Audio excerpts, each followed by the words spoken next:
Welcome back to the Bourbon and BS podcast, everyone. This is episode 351. That was a good cork pop. Is that a heavy cork? It's a heavy topper. That is. It's a nice cork. You take the cork out, you make yourself a little blow up. All right. So thank you guys for tuning in. It is cold where we are. I'm sure it's colder where other people are possibly. It is 15 degrees currently outside. We are trying to heat up in the garage here. So hopefully you guys are joining us. Please make sure to share, like, review, all that good stuff. What do you need? Nothing. Tissue? Maybe eventually. Okay. We'll get you taken care of there, sugar. Thank you. All right. So, yeah, please share, like, comment, review, and subscribe on all the formats you enjoy listening to the podcast. We want to thank our sponsors and obviously you guys first and foremost, especially the ones that are part of our Patreon page, patreon.com/Bourbon and BS podcast, or you can do a one-time contribution for a bottle or whatever it is you guys want to help us out with at Bourbon and BS at Venmo. Smooth. Well, the smoke kept coming. Yeah. Sean Wilkinson, everyone, is now a permanent fixture on the show. But I don't know We're still training. It's trial permanent. Yeah. But thank you, Sean, for being here. Nate Hale, thank you for bringing this bottle. We're going to go over tonight. We also want to thank our sponsors. Obviously, we got Tinder Box at Easton in Columbus, Ohio. Tinder Box at Easton is going to be carrying our featured cigar. It is an Aganorsa leaf account. This is the Aganorsa leaf, rare leaf, reserve Maduro in the Toro size. This is available now at Tinder Box at Easton, Columbus, Ohio. Aganorsa leaf is also going to be at the Smoking Tent event on Sunday, March 15th. And that is, tickets are available now. It's limited space. We limit it to a little over 200 people to that event. We have 14 different companies coming, and you're going to get cigars from all of them. There's going to be a killer sales table there. You are also going to get to meet and greet with the reps from the different companies, and obviously also Eric Espinosa is going to be there. Amanda McAuliffe will be there. René Lorenzo is going to be there from HVC, and then George Rico from Grand Habano is going to be there as well. They'll be up on the stage doing some Q&A as well during that lunch hour. So, yeah, killer raffle as well. So check that out. Altadis USA, we have the Romeo y Julieta. This is the reserve, the Habano wrapper. Love this cigar. That's for part two. And but we're going to start with that Aganorsa leaf. I want to thank BS Cigar Company. Gold is made by Plasencia. The silver is made by Espinosa Cigars. Those are available also at Tinder Box at Easton, and those can be shipped directly to you. They're also available at Carfagna's, where you also work, Nate, correct? Yes. Still in stock? All right. Well, I know where you can get some more if needed. So thank you guys very much. And then if you want, I've got it underneath here. Nate's got it on top of his Carhartt overalls. And then Sean's got a BS cigar hoodie, all available on buyjack.com/bourbon and BS for any of the swag, including the stuff that we have on tonight. There's t-shirts, there's 3/4 sleeves, other hoodies as well. There's some lady deep V-neck shirts on there as well. The podcast shirts says pour one more, light up another. We'll figure this out together. All right, that being said, I think other than ask any questions on the comment feed, we are live on Facebook. We are live on YouTube. We monitor mostly Facebook for the live portion of it. You can always go back on YouTube and watch it there. Lou McGinnis, good to see you. And yes, Sean is still in his probation period. We'll put that up on the screen there. Yeah, Lou, and I already made like a couple mistakes just off the bat, so they're already marking my shit down. It's all right, man. Wonderful. It's all right. You're getting docked. No problem. It's no problem. We will hope to see you in March if you're going to be coming by the tent again. We'll hope to see you there. But thanks for tuning in tonight. Tonight we are smoking the Aganorsa leaf. This is the rare leaf Maduro, and I reached out to our rep who is not here tonight, but Kunal, who will also be at the tent event. To talk a little bit about this. This is going to be the rare leaf Maduro. The rare leaf, for you guys that don't know, you can carry, if you have an Aganorsa leaf account, you can carry the Validation Series, you can carry the Supreme leaf when it comes out, you can carry the Anniversary line, carry the JFRs. Rare leaf, you have to hit a certain status with them to get the rare leaf, the Corojo and the Maduro. So As a shot, correct? As a shot, yes. This is the Maduro? This is the Maduro. Wow. It is. Okay. Do you want to look at your cellophane? It's right in front of you. Could be the Maduro. Mine says rare leaf reserve. It's the Maduro. I promise. They were all in the Yours same looks a box. little lighter. Yeah, mine looks They're all in a the same hell of a lot box. lighter. All in the same box. All right. Mine's darker. Yours is lighter. I grabbed them all next to each other, so there might be some variations on the color of the wrapper leaf we've already established. Anyways, Yours is dark. thank you. Mhm. Must be Nate. This is a very prominent Criollo 98 blend compared to the others. Made from less than 2% of the tobacco that Aganorsa leaf grows and limited to less than 200 accounts nationwide, but also has year-round availability as a result of this. So this is less than 200 accounts nationwide, and then you have rare tobacco, as it says, rare leaf in there, and this is a predominant Criollo 98 blend. That's what we've got from our rep. So, Nate, I mean, are you unhappy with it? No, it's fine. You saw, No, you said Corojo, Maduro, I and see I'm what like, you're saying, I'm like, because wow. ours are fairly similar. It might be the lighting also. You got the bright lights on top of you over here. Well, that's why I held it right next to Sean's. All right. I mean, like stick don't for know. stick, mine looks a lot lighter. Mine doesn't do well at tanning. Is he referring to their shirt? Or just Dante is referring to he wants an orange shirt on buyjack.com. So Well, it's not. But I have an orange shirt just in case you want to know. if you want to buy He literally said on if the you wanna- site. yeah, if you want to buy Sean's shirt off of his back, No, it's he not. is- I'm just like, anything's $20 $20, Yeah. right? So there we go. Dante, so we reach got out the to cigars. Sean directly here No, if you want some. I do not have a. Do you sell your Yes. used clothes? No, I have to give them away Missing an opportunity there. right now. All right, so what do we think of this cigar before we go too far off the rails here? I'm going to look this up to see. Nate, what do you think? I mean, have you had this before? I have not. Okay. There's been a couple times where I actually thought about grabbing it at the Mhm. shop, just because I hadn't had it before. So yeah, this is my first time smoking this one, and Okay. like, it doesn't have a richness like I would expect if being labeled as a Maduro. Like I Mhm. expect something just a little bit heavier, a little bit richer. I agree with you. It has kind of a dryness to it. Mhm. I know you pull these right out of the humidor, and Tinder Box does a great job at maintaining the humidity on their stuff. But like it just the way it's draw and burn, it almost feels a little dry, even though I know it's not. But I mean, it's like even Is it the cracking, or you just think it just No. feels that way? it's not cracking. It's not cracking. No, It's no, a it's just- toothy it's just- wrapper. Like if you rub, you rub Mhm. along there, it definitely has some bumps to it. Yeah, but it doesn't have like that oily sheen that I No. get from a lot of Maduros. So Like it looks a little muted. according to their site, it is a San Andreas Maduro, and then Nicaragua binder and filler. And as you know, Canola told us, it's going to be the Criollo dominant here. So Cuban seed Criollo 98 dominant. Sean, do you know why they say Criollo 98? We're gonna learn I was something. going to ask you about the 98. That's not the tobacco's age, I'm assuming. It is not. Okay. Nate, you know this, right? I do. That Okay. is the strain of tobacco, so, or the seed from that Corojo 98 before the mold. Correct. So yeah. they, So they the keep second growing. part They of that, right? keep growing Would've guessed that. Yeah. So yeah, the second part was absolutely it. To my knowledge, it's 1998 Criollo seed, right? So that's where it was originated from. If anyone out there is going to correct me on that, but that's what I've been telling people for years. Corojo 99 is much the same. The 99 seed varietal that made its way from Cuba is where this has all kind of been, basically like they keep, redoing this seed because this was one of the purest Criollo in 98 and the Corojo seed in 99 that they had basically brought over Nicaragua. They brought it over to other places, Honduras and everything else. But then they have on the farming side of it, this is how they do it, right? They can, what's the term? You're in the farming where you basically repollinate, right? Sure. Okay. I mean, I know that word, but I don't know what you're. So trying what to you're doing is that you're basically you're taking the seeds from the tobacco leaf and you keep reusing them, if you will. Yeah. Right. You grow it. Keep You as keep pure using, as you can. keep using the seeds off that plant. Correct. What's that?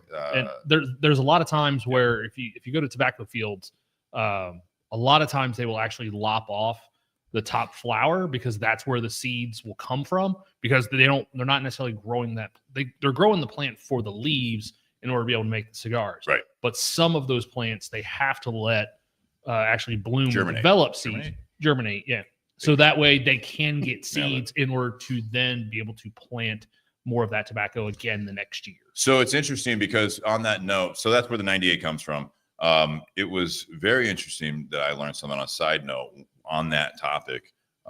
In Cuba, they had a Habano they were working on. Like basically when I was down there, I was talking to Hiroshi Robana, and they were talking about this seed that basically is you cannot reuse it. It's a one and done. Really? And part of that is from the science and the farming side of it is they do that so that you cannot do exactly what happened back with the 98, 99 seeds for the Criollo. And there's like a Habano 2000. I think there's a Habano 2012 and stuff like that. But like, that's what I was told, that there was something that they do it from the science part of it, if you will. I know it sounds oversimplified, but once that seed is planted, it does not produce the seeds that you can then reuse. And that's so that no one can steal them and make their own version. Yeah. Like this. So then they're always So then they're always having to go back and go, please, can we have seeds so we can plant tobacco? They kind of monopolize that a little bit.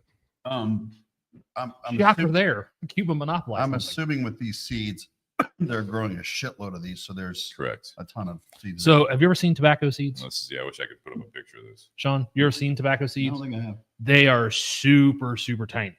Yeah. I mean, and like, one seed can. Oh, so like when they sit there, like they'll get a pinch, and it's almost like pinching salt. Oh shit! And they'll literally like put a pinch in the hole in the ground. Well, usually they'll grow them in like a greenhouse, like kind of like how you have your potted plants that you buy. Yeah. They'll first get them in there until they start to sprout. Then they go and take the sprouts and they go implant those into the field. Wow! But yeah, they literally, I mean, it's like several seeds, just a pinch of them into each little cup. So it's interesting. That's another thing. So when I was in Connecticut and we were at the tobacco fields there, they were showing us the difference that they have, the progress, right? They will palletize, as they call it, seeds, right? So for example, if you had your palm, right, Sean, and you had tobacco seeds, there would be like, this is like hundreds just in this, like they're so tiny, right? Yeah. And what they did with, when in Connecticut, they were basically doing it where they had this machine. It was all kind of, it was electric, but it was like kind of vacuum as well. And they had a bunch of different little spots on this kind of metal pan, little dots, and they would pour tobacco seeds on there. It would settle in on those dots. Oh, okay. And then it would, that was not just the empty tobacco seeds. These were actually little balls, and they were already basically, they had the fertilizer around the tobacco seeds already. So these little, like, they're small, but the little palletized, that tobacco seeds. Oh, yes. Good. So the already kind of surrounding with the fertilizer and everything, those would settle on these dots. Then that would flip over and it would just suck those down and it would put them into these little pods of soil. And then like that would then be put in the greenhouse for about 6 weeks or so. And then that would start sprouting up a little bit in the greenhouse. And then they would get on this 4-person. It looked very old, but it was like 80 years old, they were saying. But basically that would like funnel those down and it would just like fucking poop these things out into the rows of the fields. Really? Yes. So it's just a pinch of those. They're not doing one. Yeah, I'll have to show you, and maybe I'll share it. I'll remind me. I'll put it on the Bourbon and BS community page. These two different pictures of that, and I have a video as well. If you guys are interested in that, we can put it on the Bourbon and BS community page. If you guys aren't following that already, join that on Facebook. We can continue the conversation. I can put some of those pictures up there because I don't have them ready to go for the screen right now. But it's very interesting because when I was in Cuba and I was talking to Hector Luis's guy, and we were showing him, I was showing him this because I'm thinking like this is how I went to Connecticut first. I was like, this is how it's just been done forever, because I thought this was like a very basic machinery. Yeah. I mean, you're talking 80 years old. Yeah. And this guy looks at me and he's like, can you get me one of those? Seriously, dead serious. Like, I He's wish can we you had get me them. one of those? I'm like, I don't have that kind of pull, man. Like, I visited them and I know some people, but I don't have that, because they are still, I think, going out into the fields and just like what Nate was saying, like sprinkling like some in each little dugout hole. Yeah. So pretty amazing stuff there, but that's kind of a tangent on the tobacco there. What do you guys think of this cigar? I kind of wish we would have looked at the cellophane to make sure that I did, because we'd only brought in the Toro and the Maduro, and we brought in the. What'd you do with your guys' cellophane? The trash. You guys keep talking. This is real professional. No, what do you think, Sean? Dig through some trash. Strength, flavor. Flavor's good, kind of earthy. I like the retro. It's got some pepper to it. It's not like I don't know. I'm maybe my nose is used to it, but like I can do a lot of pepper. What does yours say on that skew? In the middle. Oh, 654 Mad. All right. As you were, Sean. Okay. Mystery salt. Okay. But yeah, there's a lot of it's it seems like it'd be like a medium full. It's got some like some earthy tones in the front on the palate. Out the it's some a little bit of it's like pretty strong, or kind of overtakes most of that for me, most of the flavor. But it's not. I mean, it's not bad. It's just I have to like kind of let it sit and think about it, and then. But I always go right to the retro because I feel like that really separates, that from like the actual flavor. And so yeah, it's. I get almost no spice on the palate. Yeah. But I get a lot of it on the retro. Oh yeah. Through the nose, I get a bunch of spice. On the palate, it is very earthy. To the point where, that's a nice feature. Blocks me a little bit, but yeah, that's fine. Whatever. Like the flavor on the palate, it kind of reminds me a little bit of a Cameroon. Just that very heavy earthiness, dirty kind of flavor profile. A little dryness to it. It makes me think Cameroon. Even on mine, like we've discussed ad nauseum. Like mine looks a little bit lighter, but mine looks like almost like a Cameroon to me. Like just that brown wrapper leaf. Yeah, the wrapper looks Cameroon to me. Just determined this is not a San Andreas Maduro. Yeah. Someone screwed up. Someone put the wrong cigar in the cello, or put the wrong cello on the cigar. But I mean, so far it seems to be burning a little quick. Like some of the tobacco around the middle, kind of like when they rolled it, they just did it where it's like just that one channel down the middle of the cigar, and the outer edges are burning a little slower. I mean, that's probably just the technique of how they roll this particular one. I kind of like that it does that, so you don't tunnel it. Yeah, which I've known to do quite a few times. Right. I like that for a while. It billows smoke once you set it down. I mean, when I first lit it, and I haven't hit it in a while, so it's not as much. But God, after I lit it and like took a couple good hits, it just sat there and almost blocked my face, like on the camera, like that right there. Yeah, it's just. I mean, it's a lot. So you're making bread, kind of. What'd you do to Brad? When I said it kind of tastes a little dirty. Brad Sibley says, dirty. You're naughty, Brad. You're naughty, little pet. Yeah. Naughty. This is going to be a weird episode. Yeah. Yep. Yeah. Now that Brad's on, God knows what'll happen. We are so glad to have Sean. It's going to be great. It's going to be great. Spice it up, bitches. Sorry. Anyway, yeah, so I think the construction's good. I do like that, I said it burns on the outside, a little more on the inside. And I mean, I think it's not falling apart yet. So I was a little tight when you first started. Yeah, and I will remind you, this time of the year, and I've said this before on the show, around like wintertime, right? This is a very difficult time to maintain cigars. Yes. Even in your own humidor, when you go into walk-in humidors and you go into the different brick and mortars, you're going to have some problems with the humidity, just because you're going to be utilizing the heat, through your central air. Mm-hmm. You're going to be utilizing the heat. It's going to dry your house out. Mm-hmm. It's already dry outside. For us, I actually grabbed these yesterday, took them out of the humidor, brought them home, and then brought them out tonight. We're in a cold garage. Mm-hmm. I mean, all of these things, you put fire to it. It's I only say that because I feel like everyone should have a little bit of, I guess, leniency sometimes when you're smoking. When again, my watch says it's 15 degrees out. You really don't, just leaves don't do well. No. Just that's when they start to crinkle and crack. This is like a different kind of cold that we've normally had too. So better than last week.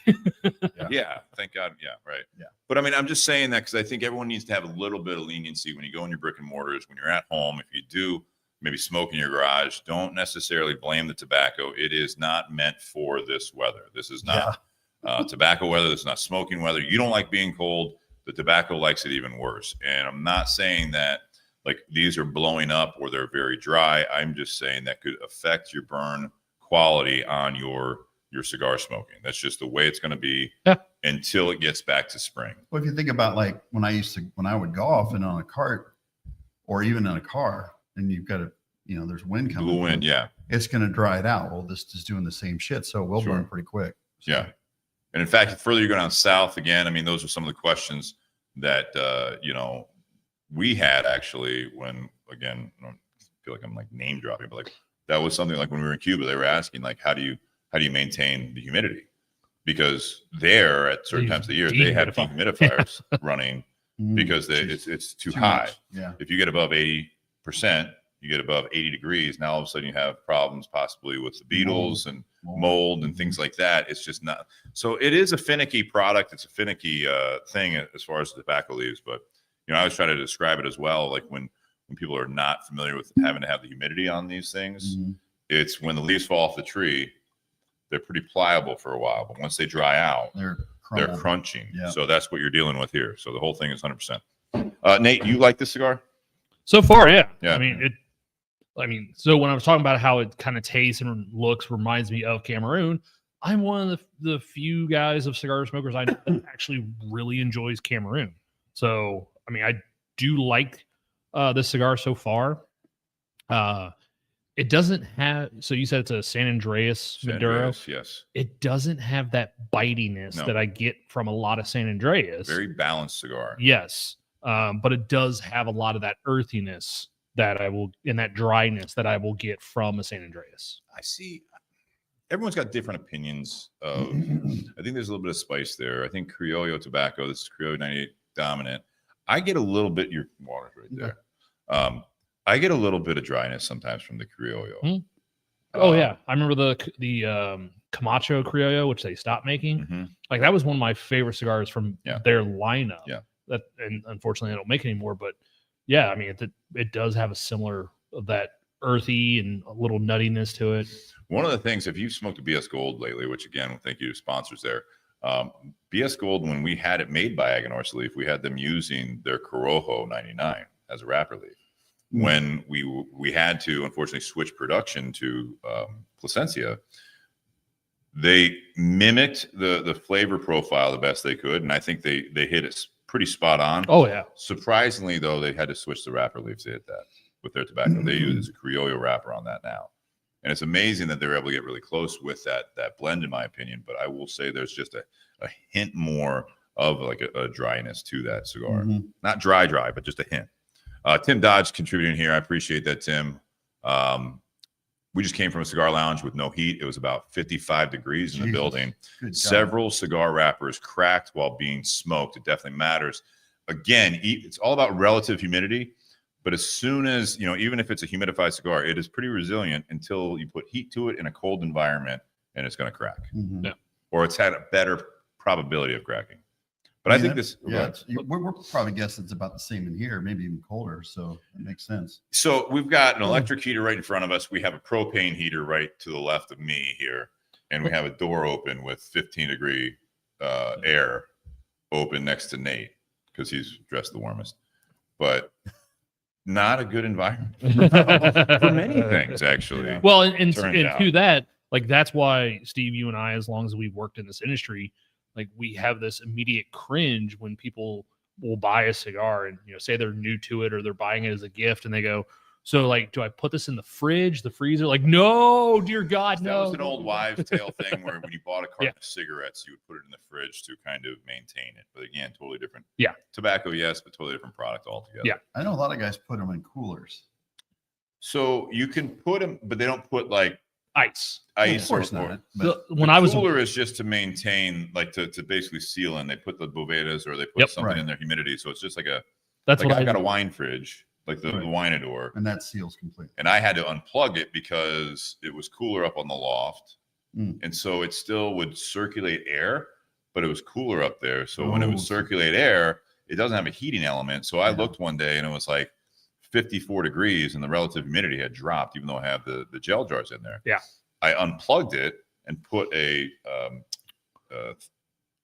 temperature gauge and a hygrometer in there. Mhm. And now it's sitting at about like 65 degrees and about 66% humidity. I will say, Just shutting it off. Seasoning your humidor this time of year, you're gonna have to do a lot more often. Mhm. I'm guessing, and you have to soak the shit out of it. Well, that's why generally I tell people if you have a humidor, season it twice a year.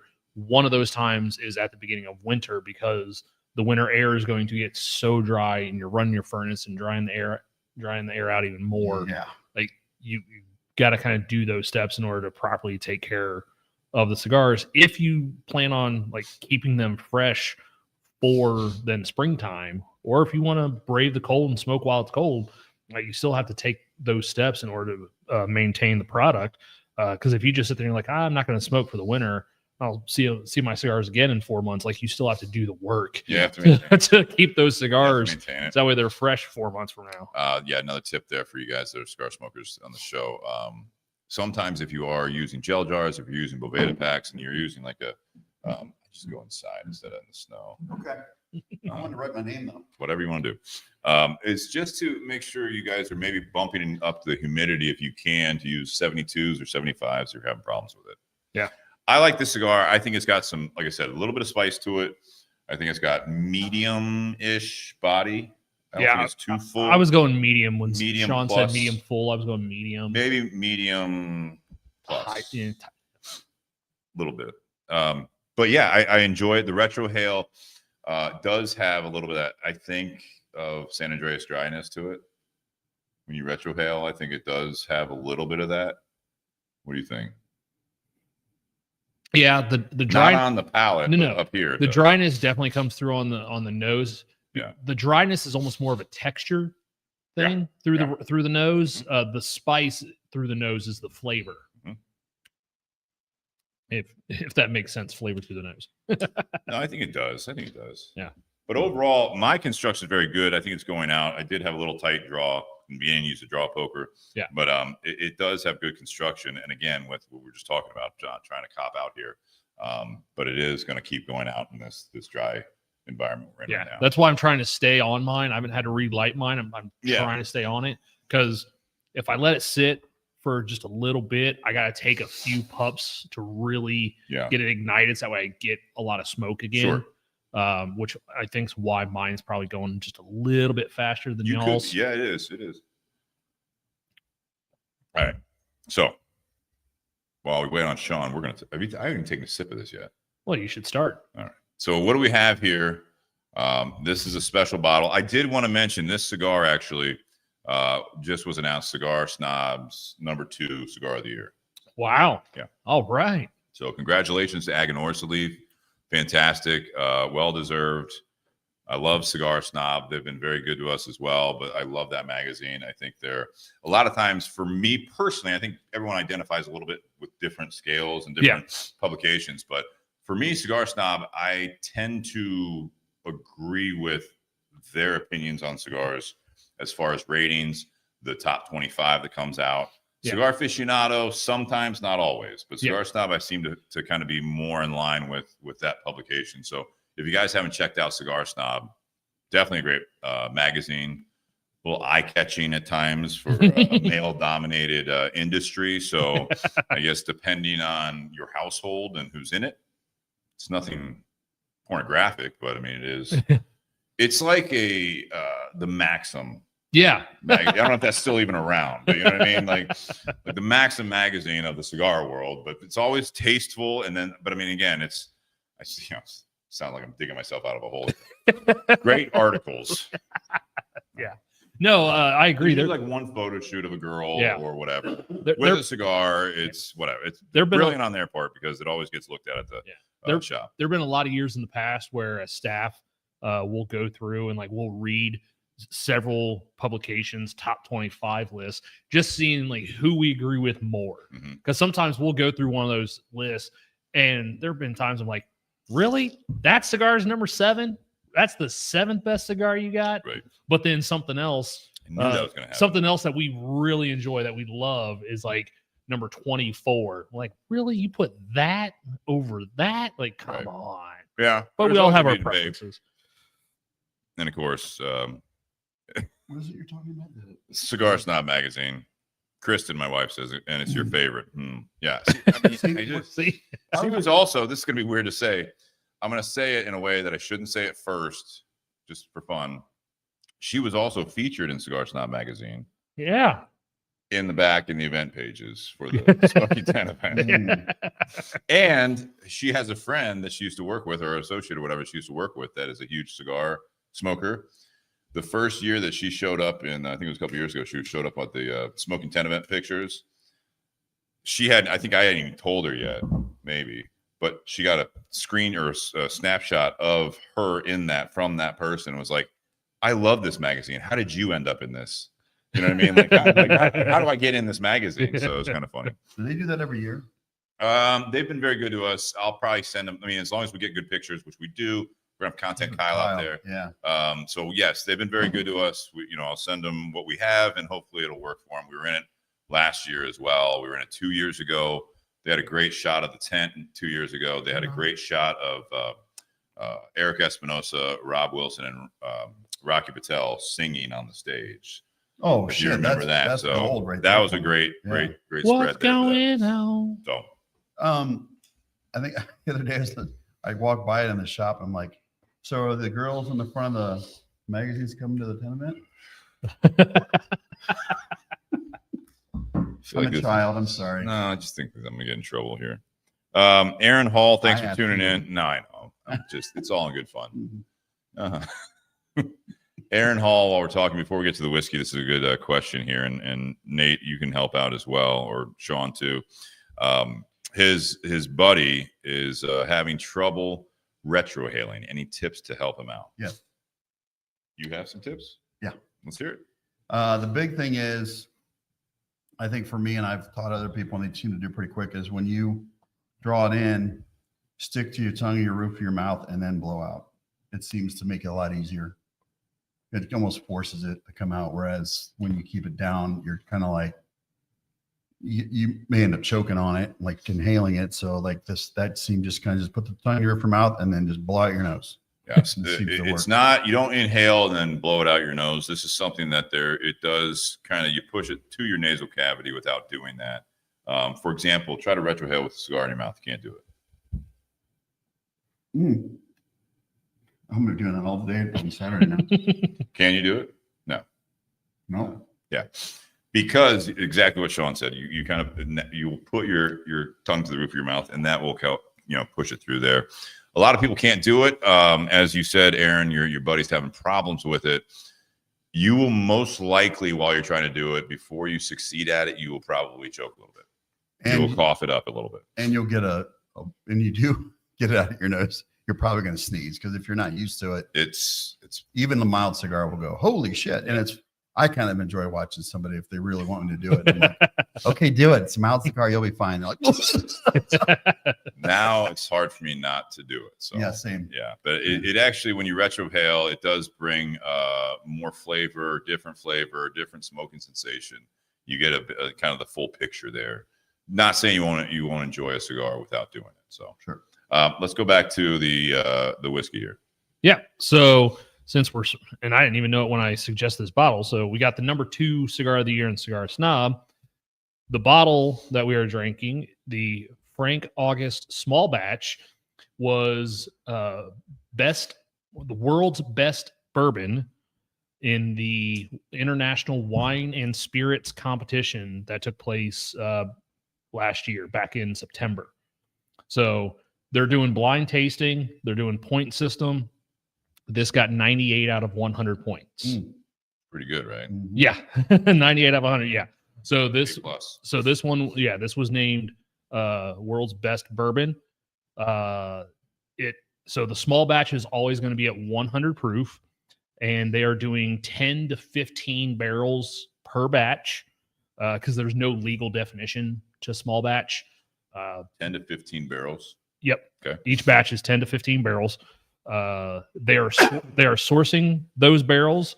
They do not disclose where they are being sourced from. There's no age statement on the product. Based on the TTP laws, though, based on the neck tag, everything that is in here is at least 4 years old. It's all coming out of Kentucky. Don't know if it's one distillery or multiple distilleries. The internet sleuths definitely have their opinions. And then it's being bottled in Bardstown. So they're what we call an NDP, non-distillery producer. So they're just buying barrels, and then they have a facility, they bottle it there. No, they buy the barrels, they blend those. Yes. Okay. So kind of like 10 to 15 barrels, right? Yep. Well, I mean, we've had other whiskey ambassadors or owners of brands and stuff on the show. Whether it be the guys from High Bank, the guys from Barrel Craft. They talk about that, how they go to wherever their sources are, and they kind of micro blend. They take a little bit from each of these barrels in certain ratios, and then see what the profile is. Sure. And then you do it in a batch. And then the key is, especially when you're doing something like a small batch, to try and keep that consistency and hit that same flavor profile every single time. That's what they're going for. So once they make the blend they want, they put on another barrel, correct? So usually what they'll do is once they figure out the formula and the ratio of those different barrels, they will dump the appropriate quantities out into one tank. And then they will let those kind of sit in that tank and gel together for like a day or so. Okay. And then they bottle that's when they bottle it. Okay. So when you say, like we were talking about the age earlier and didn't really say, but you said at least a minimum of 4 years. They're knowing that most of the barrels that they're getting are at least 4 years old. Yes. Okay. So whenever you see a bottle and a label that says straight bourbon whiskey, and it has the state in front of it. So this says small batch Kentucky straight bourbon whiskey. That means everything in this bottle was distilled and aged in Kentucky for at least 4 years. Anything less than 4 years has to have an age statement, and you can't call it straight bourbon whiskey. Got it. You can call it bourbon. You can't call it straight. So some can be bourbon older. whiskey. Yes. So you could have a barrel in this blend that's 4 years and another one that's 14 years. Wow. I'm loving the packaging as well. Yeah. From here, I know, I had never heard of this and I've seen it, and then you said it. So when I was putting together the promo for this episode, I'm like, is this it? Is this the bottle? Because it literally it's a from here across the table, because I can't see the letters on the front. It is hard to see even in that light, but gold leaf looking letters in a simplistic font, if you will. Yep. And it just says Frank August on there. It has a neck tag, like you said. It's got a beautiful gold topper to it. Yeah.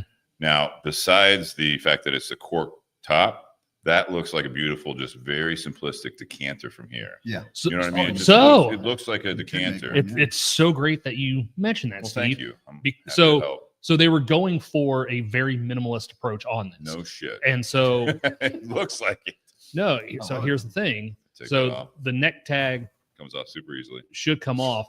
And then so the Frank August that's on the front is almost like painted on. Yeah, they don't want you to do that. Okay.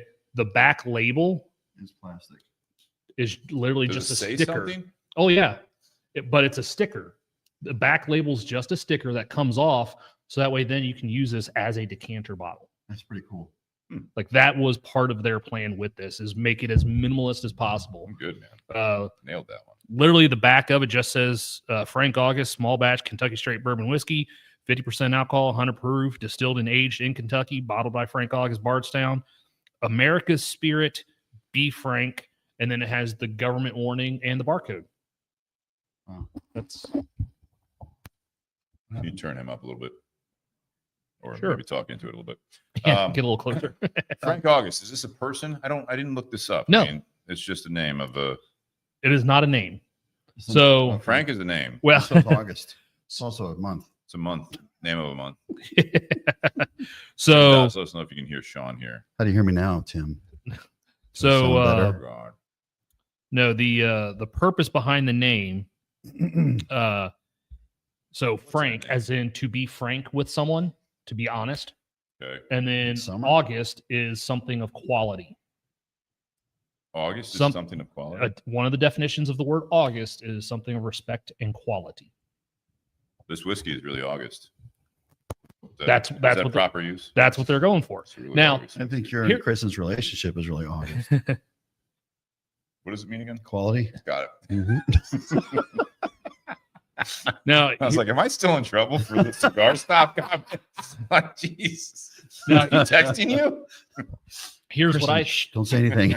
here's what I think is part of the irony behind the name. So the part where they say Frank, to be frank, and they even put that on their website. Like if you, I think I took a Yeah. picture of the story on the website. Like Yeah. it's to be frank and honest about it. They don't disclose where they're getting the barrels. Well, that's not. Yeah, that's the opposite of Frank. But yeah, they are. That's, But yeah, the Passive aggressive. I think they're fucking with us right Yeah, I now. think it's a little passive aggressive. Yeah. no the brand Wouldn't actually you like to know? yeah. the brand started. It was founded in 2022. Thanks, Tim. By their CEO is actually someone who was in the fashion industry. Hence the. And so he wanted something that was very simple, but something elegant. And like, that's Here we kind of are. like sitting on the shelf, using it as a decanter. Like there's a lot of people when they look at the bottle, like just the bottle shape and simplicity, the brass top, like it just kind of stands out. Yeah. And And the that's, color of the bourbon really just Yeah. blows. Dude, it fucking looks up. just yeah. beautiful, doesn't Yeah, it? it's gorgeous. Yeah. Um, so this what does it taste like, guys? this was, well, I was We gonna got say, in there, and I was like, all right, so what the fuck? this first became available in I want to say 2024 in Ohio, and then I got the chance to try it shortly after it came into Ohio, and because I knew what it tasted like, I would push a bunch of people on it. People that came in looking for Blantons, I would sell them on this. If they were looking for a gift anywhere around that $75 Yeah. price point, which is the MSRP, this is something that I would put them on, and I would sell the crap out of it. And then it got named world's best bourbon. 2 days later, the state of Ohio was completely out of inventory. I bought the second to last bottle from our shelves. Has it shown up since? Yes, we just got it back in 2 weeks ago. Is it going to fly again? It's gone. Is there a secondary oh. market for this? There probably is a secondary just because of the accolades that it won. Stop it, you guys. Could be a Out they there. they also Allocated. Stop doing that. they also do a series this. that they call case studies. So those will be like weeded bourbons or straight rye, cask strength stuff. They've done 6 of those so far. So you've got the small batch, you've got the barrel proof version of this, and then there's a series of what they call case studies. All right, And so some of good those may news. be just 6-barrel blends. Good news is right now you search Frank August small batch. There's no crazy prices, popping up. They're $71.99, $79.99. So I mean, there might be some, secondary, but not. Here's one for $90, but nothing crazy. So Yeah, they're not thank you going guys. triple the price. Yeah, let's not. when not did get when crazy. will when did I guess 2 questions. Will it, do you think it will be allocated eventually, or how does one become allocated? Is it just a lack of not getting enough of it, or a hot item like this? It's a good question. So in the state of Ohio, the designation of the word allocated for retailers, that limits the days that we're allowed to put it on the shelf for sale. So if the state deems this as something that was allocated and we get a 6-pack in, then that was something we would have to hold until our allocated release day. Mm. And it is then limited 1 per person. Okay. Whereas before, in stores in Ohio, they can, if they want to limit it to 1 per person, they have that right. A retailer can do that. They can, I've noticed some Yeah. But- bourbons that are available that just say 1 person only, or Yep. 1 person Yeah. only.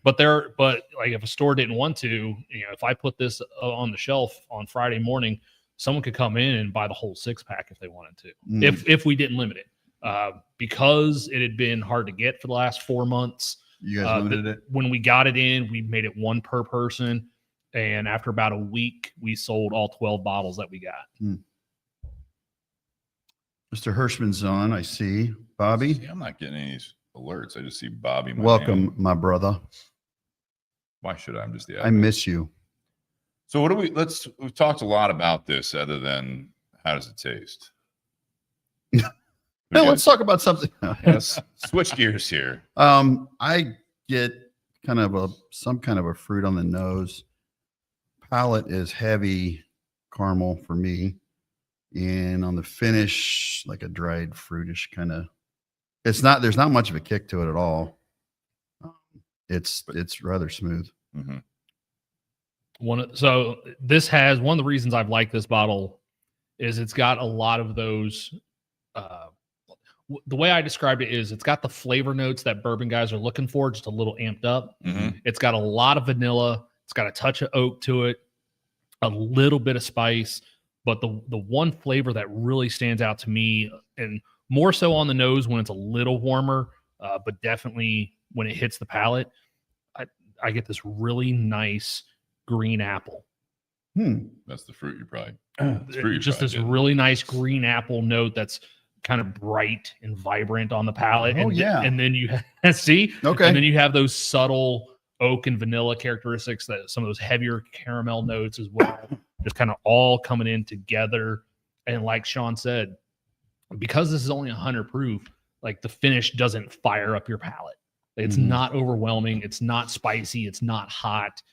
There's just a lot of character with this. I would love to try this in the summer because I'm sure that's going to, being so cold is probably, would that affect? So your taste? it will. And I mean, the longer we keep this in the glass and the bottle out here, it will blunt it a little bit. Okay. Right. So when you chill something, it will blunt it a little bit. So yes, it would have a little bit of a different take on the profile. I get that spice that you're talking about. I agree with everything you guys are saying. The one thing that this, and it's funny you say that, Sean, because you know, sometimes when you sit a little bit too close to your fire pit and you get a little bit of smoking, you know, coming at you, and you're drinking something. No, but when you're drinking something, it kind of has a little bit of the campfire feel to this. Yeah. That spice. It's got I think you said a little dry finish, right? A little bit. That's kind of where I'm at with it. It's like as if you're kind of sitting around like a little bit of a campfire or whatever, sipping on this, smoking a cigar. Like it does give you that. It's not dry, but I still have this lingering spice on my tongue, kind of right in the middle of it. I don't know if you guys are getting that at all, but that's kind of where I'm at with the kind of campfire kind of vibes there. I mean, the viscosity on this shit too, it's like it's got legs to forever, and you can see it's pretty, thick, I guess you could say, or very strong, like very strong color. It's got a nice viscosity. The color's kind of like a honey. Yeah. Like a golden honey note look to it. It almost kind of coats your palate like as if it were honey. It lingers. And I think this is one of those things where as they were going through blending and tasting, they probably tried the blend at cask strength, and then they started diluting it a little bit because a lot of the brands out there that aren't putting something out cask strength all the time, they're going to kind of add water to it to find out where's a sweet spot. Where's a sweet spot for the intensity of flavor without it just tasting super soft and weak and 80 proof. Because there's a lot of 80 proof stuff out there. You're like, man, it just goes down so smooth. Well, yeah, it's 60% water. This one's half that. This one's only 50% water, 50% alcohol. It's weird that we're in a day and age where 100 proof is some considered light. Yeah. This has a body to it, though, that I think that it's not going to punch you in the back of the throat like some 120 plus proofs. But I tell you that I think this drink's just a hair hotter just on the full bodiness of it, in my opinion. There's a richness to this one that I think of some of the closer to 80 proof bottles of things out there. We don't know the mash bill of this, or we do? Not disclosed. depending on the mash bill, I think sometimes I feel like there's going to be some rye to this. There's definitely like that's what I'm getting. I guess maybe that's the spice I'm getting. I don't know. It's with rye, you get kind of a little bit of just a small bit of bitterness on the front end. You can Rye Okay. can, yeah. Yeah. Typically with rye, like So you're that's going to kind get of where some. I'm at. Yeah, right at the Not beginning. necessarily super high rye, but I mean, I feel like there might be a There's a little bit, but higher rye mash bill on this one. it immediately is taken over by the Well, and caramel and vanilla. when this was in Mm-hmm. the competition, there's a lot of reviewers that noted that this had some of that Buffalo Trace high rye, that Yeah, Blanton's okay. kind of flavor profile. I can see that. So that's kind of what they were comparing this to during that competition, during the blind I'd tasting. love to do a blind taste. So, of that. so I mean, so because of all those notes, because of how this drinks, that was one of the reasons why I was putting people onto this bottle. And then, of course, after the article came out and the results, and it got world's best bourbon, started getting a bunch of customers coming in. I never had anybody coming in asking for Frank August until it got that accolade. And then I started having people that had never been into the store before come in and specifically looking for this bottle. And I used to joke with people that I wish I had a list of all the people I had sold this to before it got the award. Say I told you so. And then and then only sell it to those people again when they came back. Oh, come on. Because Spread the love, because man. they took my word for it. Like, no, this actually was really good. Instead of Brad people, Sibley said you sold them on, and I got to go find a bottle tomorrow. So go on ohlq.com if you're in Ohio and find these bottles out there. Shit, brother, come over now. We'll got some for you. Yeah, perfect. Brad's cool. He's welcome. He's been on the show before. I love Brad, man. Yeah. He's a good dude. It's interesting you say that about Bland's. Shout out to Kristen. She actually found me a bottle of Bland's in the wild last week. So Nice. I haven't had a bottle of Bland's. I know it's funny you say that this is what you were comparing this a little bit to Blanton's as far as profile and everything else, where I feel like a lot of the bourbon industry has moved on from Blanton's, except for the secondary market. So I'm actually excited to. You could do a blind taste test. you remember what we had after your wedding? Like the first episode after the wedding? Bland's Gold. Bland's Gold. Oh, God. Yeah. Right. Well, I'm just saying, like the Bland's, just the normal Bland's is people have kind of Brad's serving us tonight by he's on duty tonight, fireman. So just pull on Come down. to your firehouse. What? Bring the ladder truck by, and no one will notice it's out in front of the house. Don't turn the lights on. He used to do that. He was on the. Why is there a Columbus fire truck He in was, Westerville? yeah, he was on when he came into our neighborhood, actually the old neighborhood. Mhm. He would did he? swing by and like Nice. wave Yeah, at with my the ladder? wave at my ring camera as he's turning around in the court and that thing.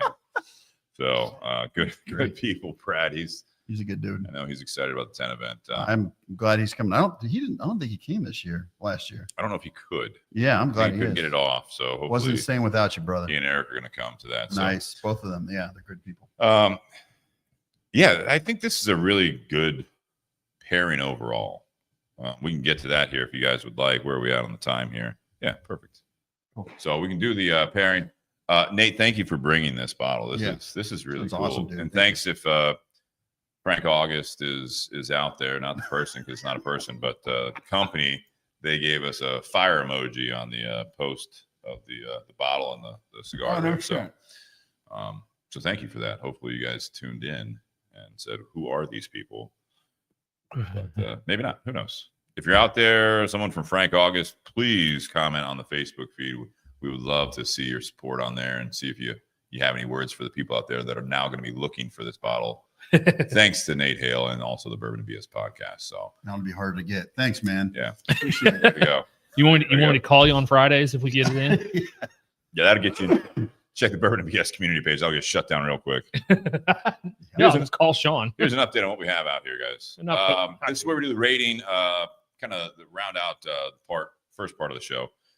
We rate the whiskey, the cigar, and the pairing. All of those three get a rating out of 10, 10 being the best. And we will start with the newest co-host here, Sean Wilkinson. Okay. Don't mess it up, man. Thanks. Appreciate the pressure. You need more whiskey or you? Oh God. All right. Yeah, I will. So nervous. With Frank August, I'll start with that. Hey, bartender. I'll give that a Oops. Okay, let's This just get goes the point right done. in front of Sean's face. Go on. We're just trying to Should have done that slow. ice you a little bit here. No, I got you. I see what you're playing. Yeah, this It's is the kicker, not the. okay. Are you done? Like, hey, give us your opinion. Oh, hold on a minute. All right. Hey, Nate. The Frank August it's very good. I give that an 8.5. I'm impressed with it, and there's some similarities in taste to the Blantons. I just like I mentioned earlier, just the viscosity of it and the fact that it lingers. So then you can, if it pairs well with a cigar, you can just keep hitting the cigar and having to drink it every time. So it's kind of lingers there, allows you to do that. So 8.5 for that cigar. I'll do an 8. I like it. It's like I said, there is some flavor on the palate, but on the retro, I get a lot more earthy notes.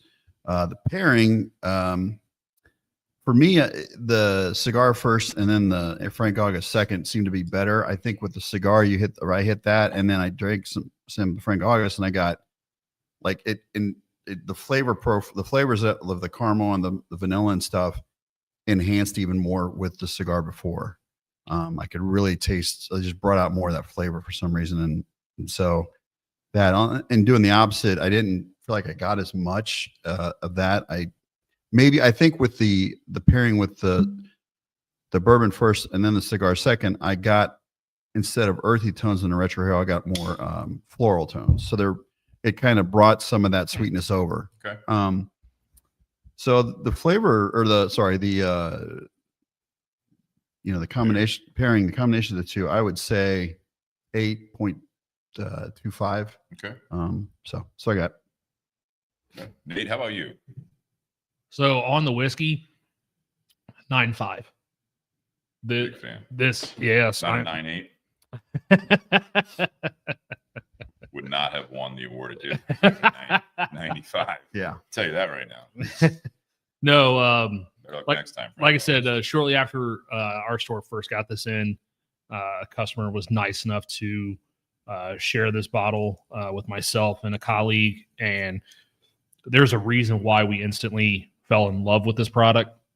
There's a reason why I recommended this bottle so heavily when we did have it in store. People looking for gifts, Christmas gifts, or, just looking for something new. Like, this was the new thing that I was trying to put people on because it has such a great flavor profile. And a lot of people, now if people sit there and said, yeah, I'm looking for a really good bottle at $40. I'm not recommending this one because it's 75. But if someone gave me a price range and 75 was anywhere remotely close to it or inside that range, this was one of the go-to bottles that I was recommending. Nice. And I always joke with people, like, yeah, if you don't like it, bring it back to me. I'll drink it at no additional charge. Is that legal? Wait a minute. It's like it's a Store policy. If you don't like it, no refunds. We'll take it back. and no additional charge, huh? As in, I'll drink it, not charge you for me drinking it. Okay, No refunds. thought I heard that right. Yeah. Okay. All everyone- sales are final, but you can bring it back. We'll drink it. Exactly. And That's nice. and a lot of people would laugh, and no one ever brings me back a bottle. So must Yeah, be doing something Because right. you're so good at the recommendations. Yeah, But yeah, this and that deal that you made at the end. yeah. But no, Pour it down my fucking sink. That guy sucks. it's such a great product. It's definitely made me want to do the case studies or the barrel proof and stuff like that. It's just a solid product, and it's got a great look to it.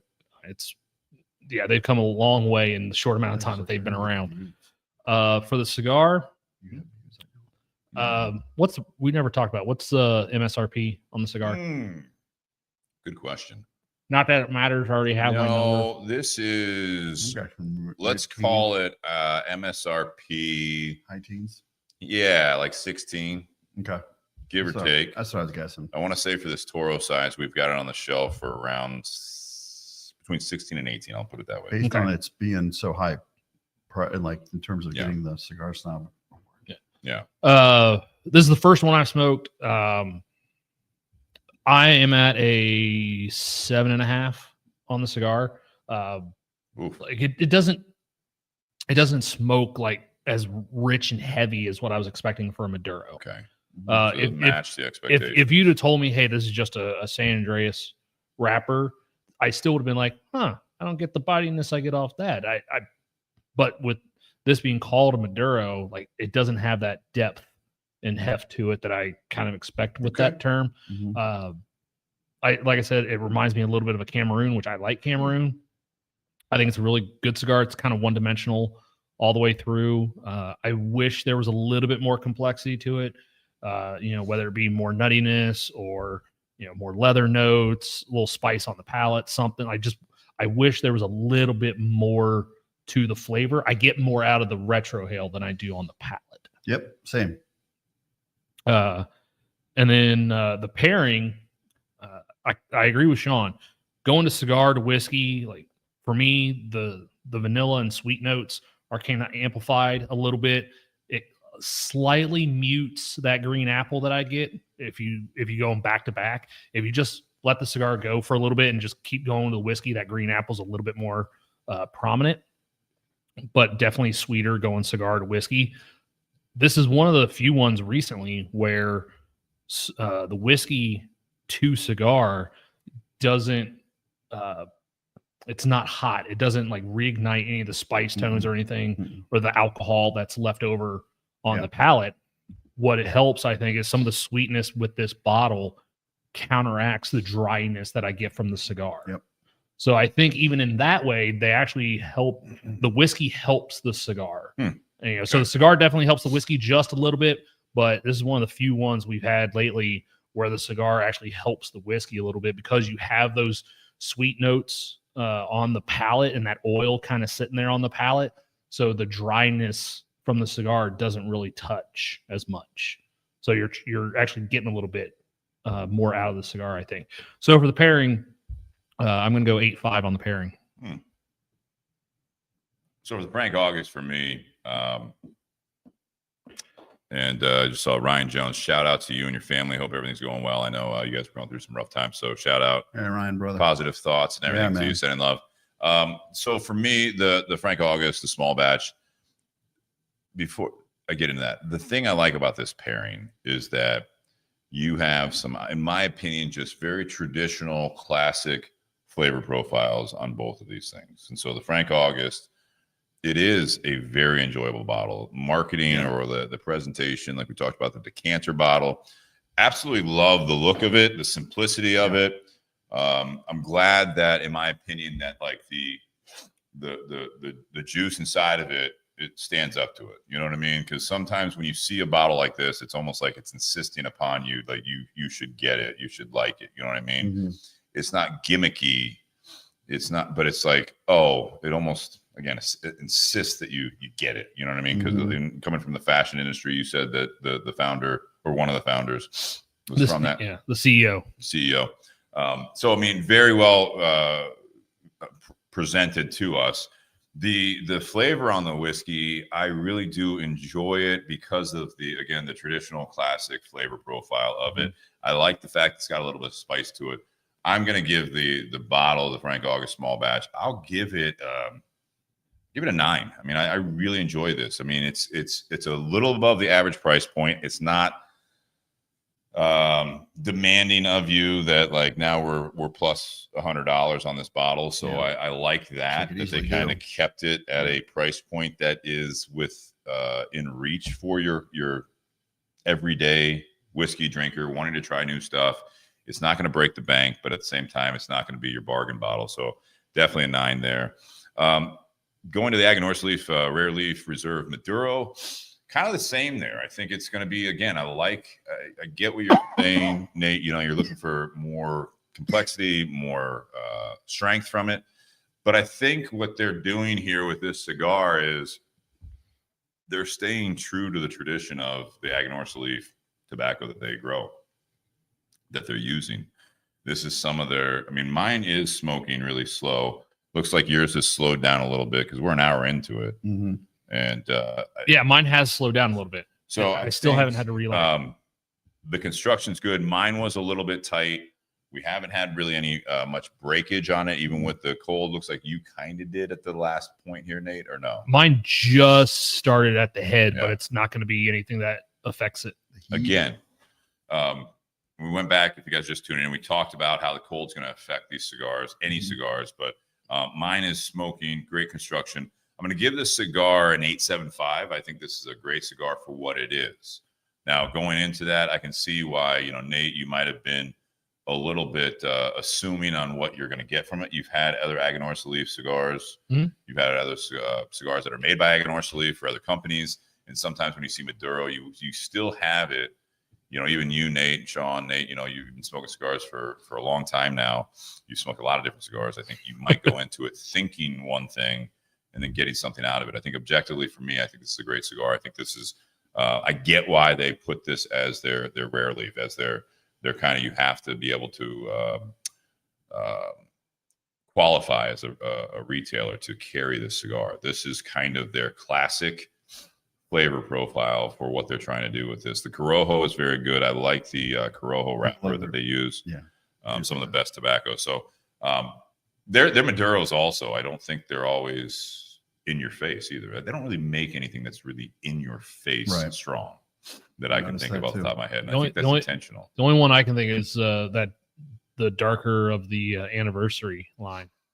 And that's a unique one too, because that's a dark Corojo.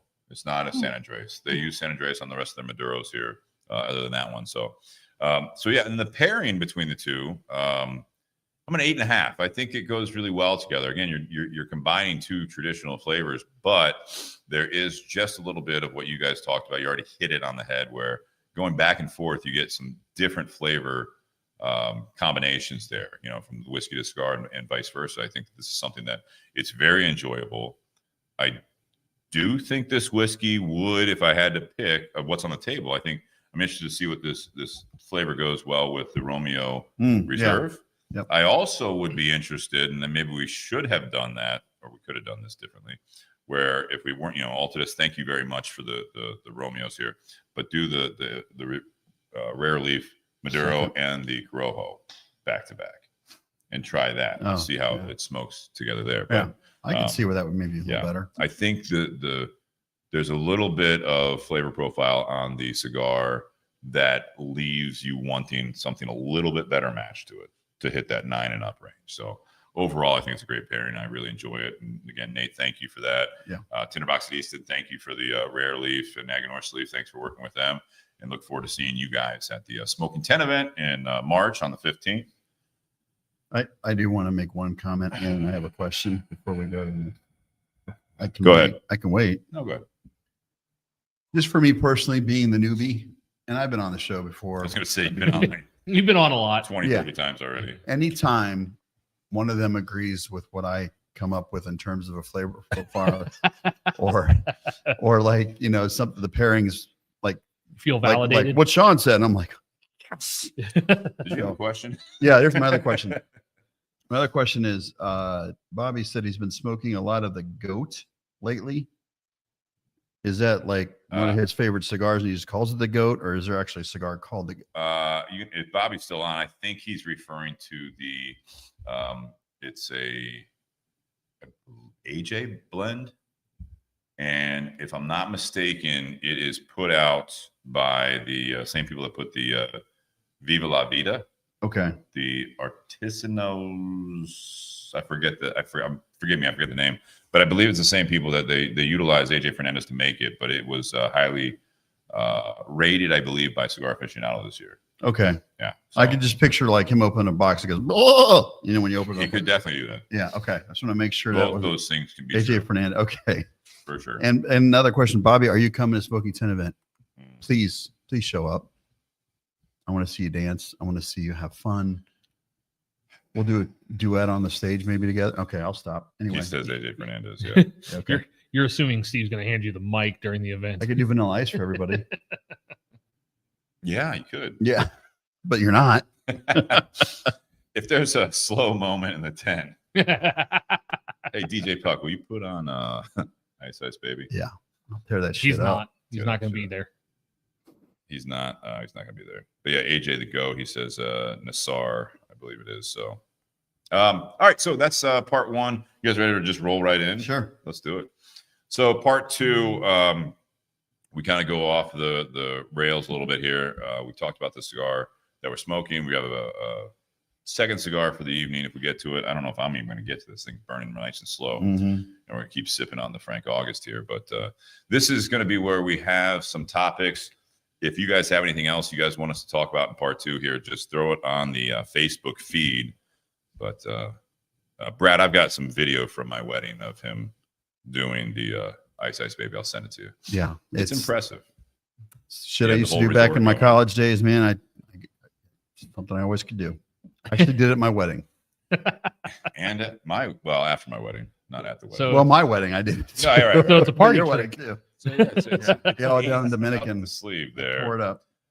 So I also take this time while we have you guys tuning in. If you guys are listening on the audio, I want to thank our sponsors here, Tinder Box at Easton, Columbus, Ohio. Thank you for the Aganorsa Leaf, Rare Leaf Reserve, which was the featured cigar tonight. I want to thank Altadis USA for the Romeo y Julieta. This is the Reserve with the Habano wrapper there. Very good Romeo, one of my favorites actually.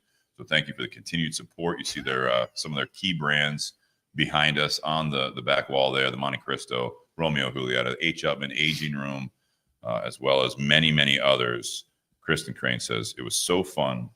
We missed an actual earthquake nearby in the Dominican Republic. But Brad wants the goat noise again. No, Sorry. All right. Yeah. And BS Cigar Company. Now they're going to say, what can I make Sean do? Yeah, I know. I was thinking about doing like stunts every week. There's going to be like now shot with a taser gun or Yeah, something, or all right. Brad can shoot me BS with a- Cigar sorry. Company, thank you for the support there. Gold and silver are available. The gold is made by Placencia. The silver is made by Espinosa Cigars. If you guys are coming to the Smoking 10 event, you can definitely stock up on those. For those that are coming from further away, especially, they will be available there in all sizes right now. And also want to thank you guys, patreon.com/bourbonbs podcast, for the people that continue to support us so that we can keep streaming this live to you guys. And we appreciate that support. Venmo at Bourbon and BS. What does that say? Software update. Let's not do it now. Remind me later. We're going to tune out here. Yeah. We'll be back after the software update for 45 minutes. This could take up to 1 hour. Yeah. God damn it. Anyways, so the first one, we got 2 tonight we put on here to start with, at least. And if you guys have anything else here to talk to us about on the feed, throw it on there. Sean, you came up with these, and we kind of voted on them. I had some. Nate liked yours better. That's fine. Whatever. Nate's coming up with the next episode's topic. So if you guys have any suggestions, send them to Nate. Yeah. All right, here we go. All right, let's do it. This is kind of a heavy one here. You came out with here. It's just something new and different. Something that we didn't really have and discuss. So I was kind of looking for. So the lies we bought into. Sounds like a Netflix show. Yeah. Documentary. Yeah. Well, yeah, or like a mini series. Do you want to talk about this? I have some of the notes that you sent here. What did I send? You have. All right. So the lies we bought into. Perfect way to put this. What's something you were told growing up that turned out to be complete BS? I didn't think to answer it yet. No. Well, we talked about last episode a little bit about, some of the things, when we talked about like college and like some of the, I think one of them that we talked about last week is kind of related a little bit with the advice. Yeah. So what's something you were told growing up that turned out to be complete BS? I always go back to my Catholic days. I grew up going to Catholic church and like go every week and there was and I went to Catholic schools. I ended up going to St. Charles High School here in Columbus, so I kind of grew up in that environment. And there's a lot of shit that was said that certain things that they had to like, and still like I understand like the sex before marriage or until you're wait for sex until you're married. Yeah, fuck that. And then the other one was just there's a lot of like I think I grew up with a lot of guilt because of being in that environment. There's a lot of doom and gloom sometimes, and then being like having priests and nuns as your teachers at times. It's very could be uptight and very strict and by the rules and just there just seemed to be no leniency or like hey, this is what it says, but let's try, don't feel like you have to be this way all the time, And I think growing up later, it's like, all they focus on with me, or what I seemed, it was a sin. Anything you did as a sin, you have to feel like shit the whole time. And then you go to some priest and give your confession. And I was just like, okay, but I never really felt like, oh, I feel better now. It was more just like, it was never good enough, or it was, you're being punished for this. So you got to say a certain amount of son of Hail Marys and a certain amount of Our Fathers. And I just was like, is that really going to absolve me of my sins? Is that really going to do that? And I got a quote for that. And always feeling kind of like never good enough, or kind of almost being beat down, like you should feel horrible that you did that. So it carried over into my adult life, and I still deal with it, still feel like guilt that probably didn't need to feel like guilt. But, these guys know me well enough where I'm always like, sorry, man. And like lately I've been more like not trying to apologize for everything I do, because I don't let that guilt try to like define who I am or what I believe in anymore. It's more of a, okay, if they're concerned about something I said, they're going to ask me about it. They're, especially my close friends, they know me well enough, like, hey, what you said earlier kind of offended me or pissed me off or whatever. I'm like, cool, then we can discuss it then. But a lot of times I would apologize for shit that I didn't really need to apologize for. And, or like, for example, even like I got to the point where like, I used to go to my father-in-law's house and was like, can I get a drink of water? And he's like, why are you asking me? Well, I didn't want to overstep my boundaries. Man. Yeah. Good manners. But that was still like a year later in our relationship. So it had been established that help yourself, don't even have to ask. But I still feel like, well, what if I, offend him or blah, blah, blah. So, that kind of shit. And then, or if I did something that was bad, I would beat myself up over it for days and let it affect how I was. So, getting older and you get a little bit wiser and you understand like, okay, wait a minute, that was kind of bullshit that they did that. And I discussed with a lot of my friends, and I'd gone to different churches, and it was like, well, they're not really beating people up over, fire and brimstone shit here. It's more of a, hey man, you know what you did wrong, and you do with it your own way, but don't kill yourself in the process. So that's probably one of the major ones I had. One of the things my stepdad, when he was a pastor, that he used to say, and it applied whether religious or just personal relationships with people, whoever it was that you committed an affront against. One of the things he used to say was, it's always difficult living with the consequences of forgiven trespasses. Say that one more time. Say it again, yeah. It's difficult living with the consequences of forgiven trespasses. So whether you commit an act against a friend that the friend forgives you, or if you're religious, an act against God and God forgives you, that does not absolve you from the consequences of those actions. Right. So like if you stab your best friend in the back for, obviously literally, no, God dang it. So if that's like jail time. Like if that's a consequence. Murder, yeah. But no, like if you wrong a buddy of yours, like that friend may forgive you, but that doesn't mean that the relationship's immediately going to go back to the way it was before. Okay. Because like there's some sort of consequence there for that transgression. Yeah, but I will say also, to Sean's point as well, at some point you either need to move forward and move past it, or if you are stuck on that moment, you're forgiven, but the whole thing is forgiven, not forgotten, right? Sometimes, or vice versa. But you have to, if there's any chance of successful friendship in that situation, whatever the relationship is, you do have to at some point be like, yeah, I'm going to do my best to move past it.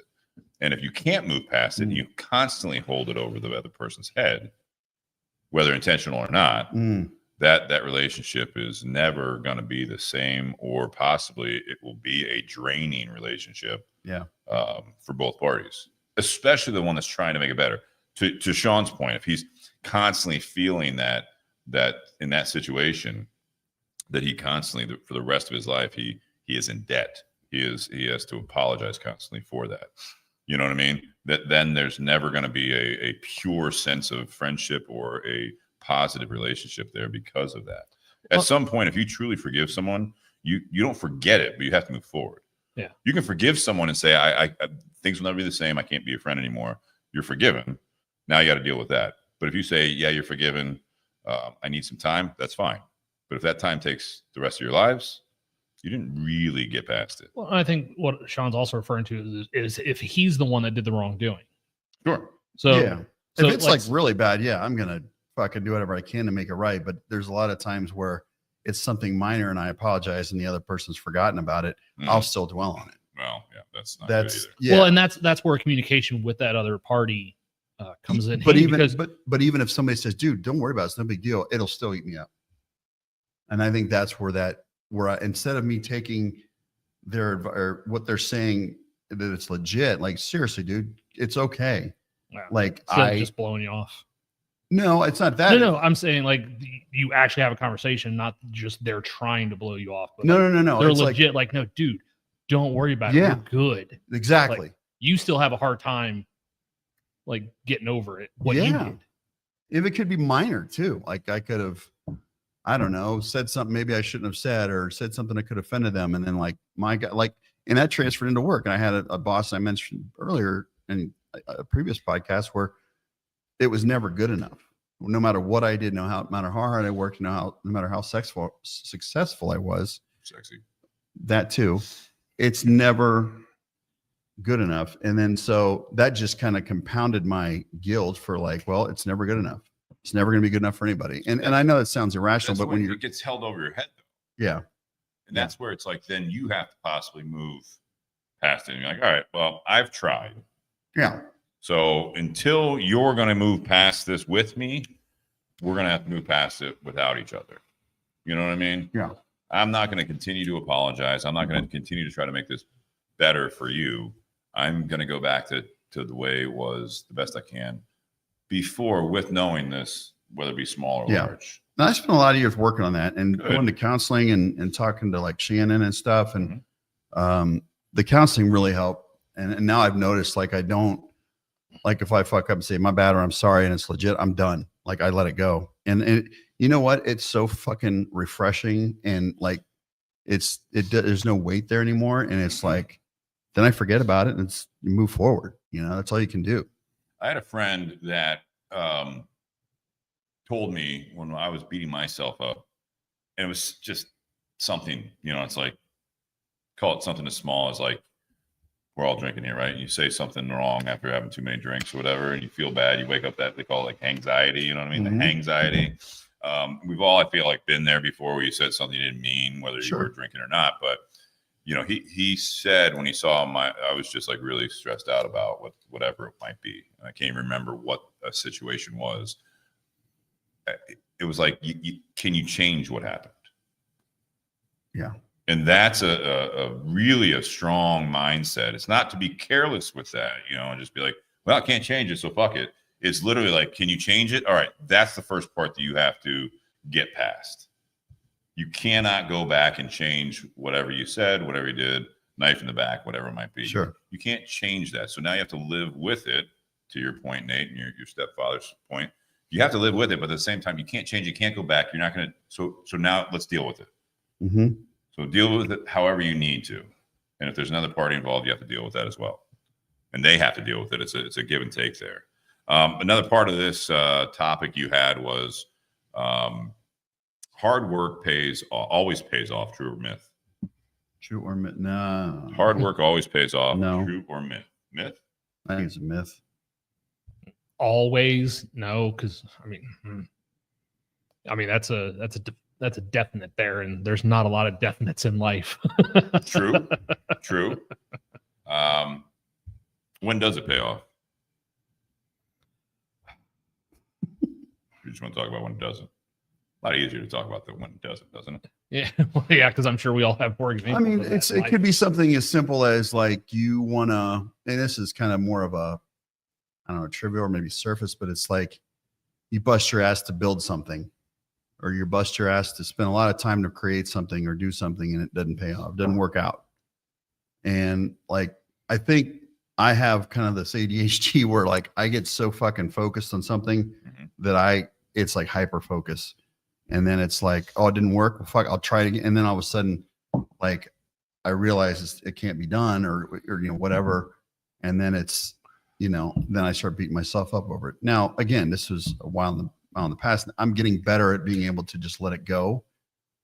Whereas, in the past, it's been like, it'll eat me up for like a week. And so now it's like, I look back and say, well, listen, I tried, I did everything I could. And it's doing anything. Like if you bust your ass and do everything you can, if it doesn't work out, at least you gave it your all and you can move forward and, maybe down the road you can revisit it. And, but there's a lot of times where I think it also goes to what I said earlier about my older job. Like I would literally work 14 to 16 to 18 hours a day to make certain things happen in my previous job. And it was never like the next day. It's like, okay, great. Then I get it all figured out. ADD. Sorry. I get it all figured out. Yeah. I need a fidget spinner. All right. Anyway. That was a craze. Asylum had those. Yeah. But Punch cutters. But doing all that and being like, that's great. What else do you have? And you're like, fuck you, man. I mean, I'm like, maybe it worked, but that's maybe a different subject because that's more of a like not recognizing the hard work you put in. So that may be a little bit of a different thing, but like it's still that whole like, you're excited about something that you thought worked out, and then come to find out somebody would say like, well, that's not what I was really looking for. You're like, God damn it, man. Right. But a couple comments here. Ryan had one here, just where you mentioned that. Speaking of counseling, does anyone have any recommendations of online counseling pages? Hit up Ryan Jones if that's. Yeah, I'll send you some, dude. Yeah, I got a good place. Kristen says myth on this one. I have some work examples of that one, but I do believe it makes you stronger. Yeah. I like that. Not saying that just because she's my wife. I agree with that. No, I agree probably too. why we're together. And on that note, also Ray says massive misconception. So I think he's going with the myth on that one. Mm-hmm. Yep. I see people working hard every day and are still waiting for the payoff. What it should actually be is that if you don't work hard, there's less likelihood that there'll be any payoff. Sure. I agree with that as well. The one thing I'll say is with hard work and doing the best you can, right? Mm-hmm. Giving it your all and working hard, it'll pay off in some regard. Mm-hmm. It may not be received the way you want it to. You may not have the outcome that you want to that you were shooting for. Mm-hmm. This payoff that Ray's talking about, Outcome or income. outcome or income. What I will say is I feel like if you do true to yourself, give it your all, and you work hard the best you can, if you give it all your effort, you will have some sort of reward from it. And sometimes it's not, like I said, the outcome that you're looking for. I agree with Kristen saying that it makes you stronger. And I think that's a big part of this is that, with that job you're talking about, Sean, with that boss, your life has moved on from that, and you knew that you gave it your all, and now you can carry forward with that. That happens with relationships. That happens with things that you do for yourself. You save up for something, and then what you might have saved up for is not what you thought it was. Sure. Right. You buy that house and it ends up being a money pit. Some of those things like that. But I think there is maybe not always, as this had said, does it always pay off? You sometimes have to stretch for that payoff. I feel like you have to stretch for the meaning of the payoff. I think that you will sleep better when you realize that sometimes you have to make sure that you've put everything you had into a job, into a relationship, into anything, that if it doesn't have the outcome that you were working for, it's not always because you didn't put enough into it. You didn't put enough into that job. I think a lot of times when you look back at things like jobs or relationships, when you look back at it, if you gave it your all and you worked the best you could at it, and it wasn't a reciprocal relationship, whether it be work or personal, it's for the best when you look back at that. When you do the opposite, when you don't put everything you have into it and it fails, you have to have a little bit of sense of humility there and say, you know what, this one's on me. Sure. Yeah, I'm the first one to admit when, thanks to my guilt, when I fuck up, I'm first person to admit it. So Thank Jesus. Well, easy. Well, But- I think sometimes the payoff, like we're expecting the payoff on our timeline.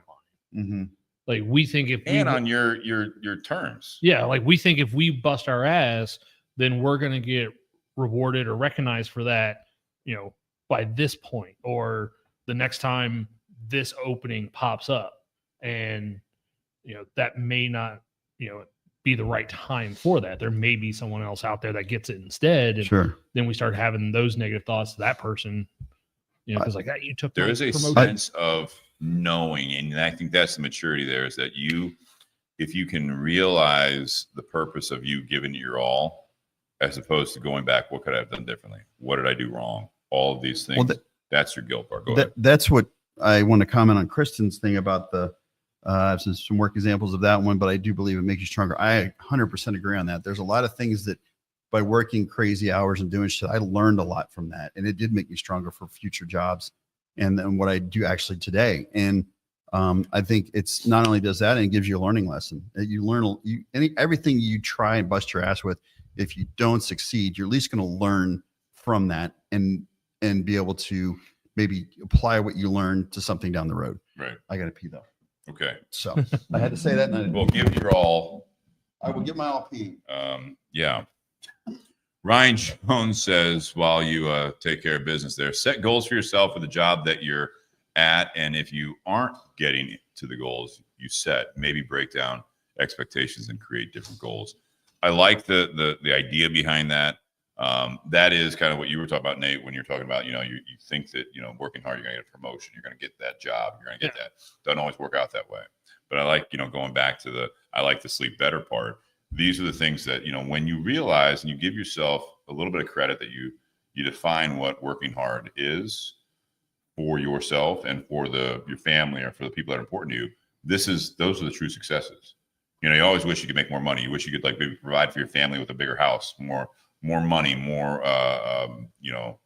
better health, better food, better everything, just more vacations, just everything. I think that sometimes your people in your life will see that you're working hard and maybe you didn't make $1 million that year. You didn't, let's go big. You didn't make $1 million, but they see the work ethic. They see that you had done well. And that's the big payoff, right? Is that you have succeeded in some fashion, that the people around you and that you can sleep better, they can sleep better, and they look up to you. Yeah. Whether it be my current job or a previous job, there have definitely been times in a lot of my professions over the years where I thought I did enough to either whether it be getting a raise, getting a promotion, or getting certain recognition. I thought I deserved that because of my work effort. And then I don't get that.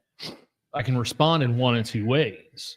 I can either sit there and go, all right, well, I didn't get it this time, maybe next time. And I just keep doing what I've been doing. I keep busting my butt. I keep doing a really good job at what I do because that's kind of the person I am. Or I just sit there and go, well, nope, I didn't get it. So what's the point of me busting my ass? Yeah. I'm just going to slack off now. Well, if you slack off, you're definitely not going to get it the next time. But then like for me, I'd have a difficult time, just looking at myself in the mirror. If I sat there and just, crumbled up and, made my work suffer just because I didn't get my way. Like, I think that's a bad way to respond to that. Yes, I agree. And I think to Ryan Jones' point about, maybe break down expectations, create different goals. I think it's also who you're surrounding yourself with. Do not let, to the best of your ability, as long as you can learn from the surroundings, right? But don't let them always determine what the payoff's going to be, if at all possible. Mm-hmm. Okay. Now, I'm not saying go be an entrepreneur, tomorrow and quit your job or anything like that. But I think there's something there where you can set your expectations, you can set your goal, you can work hard, but there are those obstacles, the roadblocks and sometimes you're just on the wrong road and you need to find a different road, different path, you know. And I think that's something also that your payoff might be redefined because you are in the wrong company, you're in the wrong relationship, you're in the wrong mindset. You think you know what you want. How many times is that the case? You think you knew what you wanted, and then you look back at when you're in your 20s or 30s or whatever else, and you're like, I didn't know. I was wrong. I'm so much happier now. What are you guys looking at there? Ray's comment. Yeah, meeting expectations, that's the bare minimum. And therein lies the issue. People always believe that they've done enough to warrant recognition. However, meeting expectations of your job does not put you in line for promotion. It's a fair point. And I also will flip that around on Ray and everyone else, is that sometimes the expectations of your job or what would put you in line for promotion is not defined properly. Yeah. I will say that. I've been in those positions before where, you know, it basically meets expectations on a review. It meets expectations is like a 4 out of 10. And they're literally looking for things to keep you like, well, if we gave you like a 10 out of 10 on your raise, like what? Well, see, there's nothing for you to get better at. And you're like, that's the wrong attitude. Yeah. Also, yeah, you want more from me, then, you know, communicate that. And that always goes back to communication. Yeah, for sure. that drives me nuts. Yeah. We expected you to figure this out. It's like, well, that's your job. I work for you, so you need something else, let me know. Did you also expect me to work fucking 18 hours a day too? That was one of my favorite lines I threw out at my old boss at my last boss at AEP. Is there was something that they had put me in charge of, and I was like, all right, are there any training manuals or training documents for this?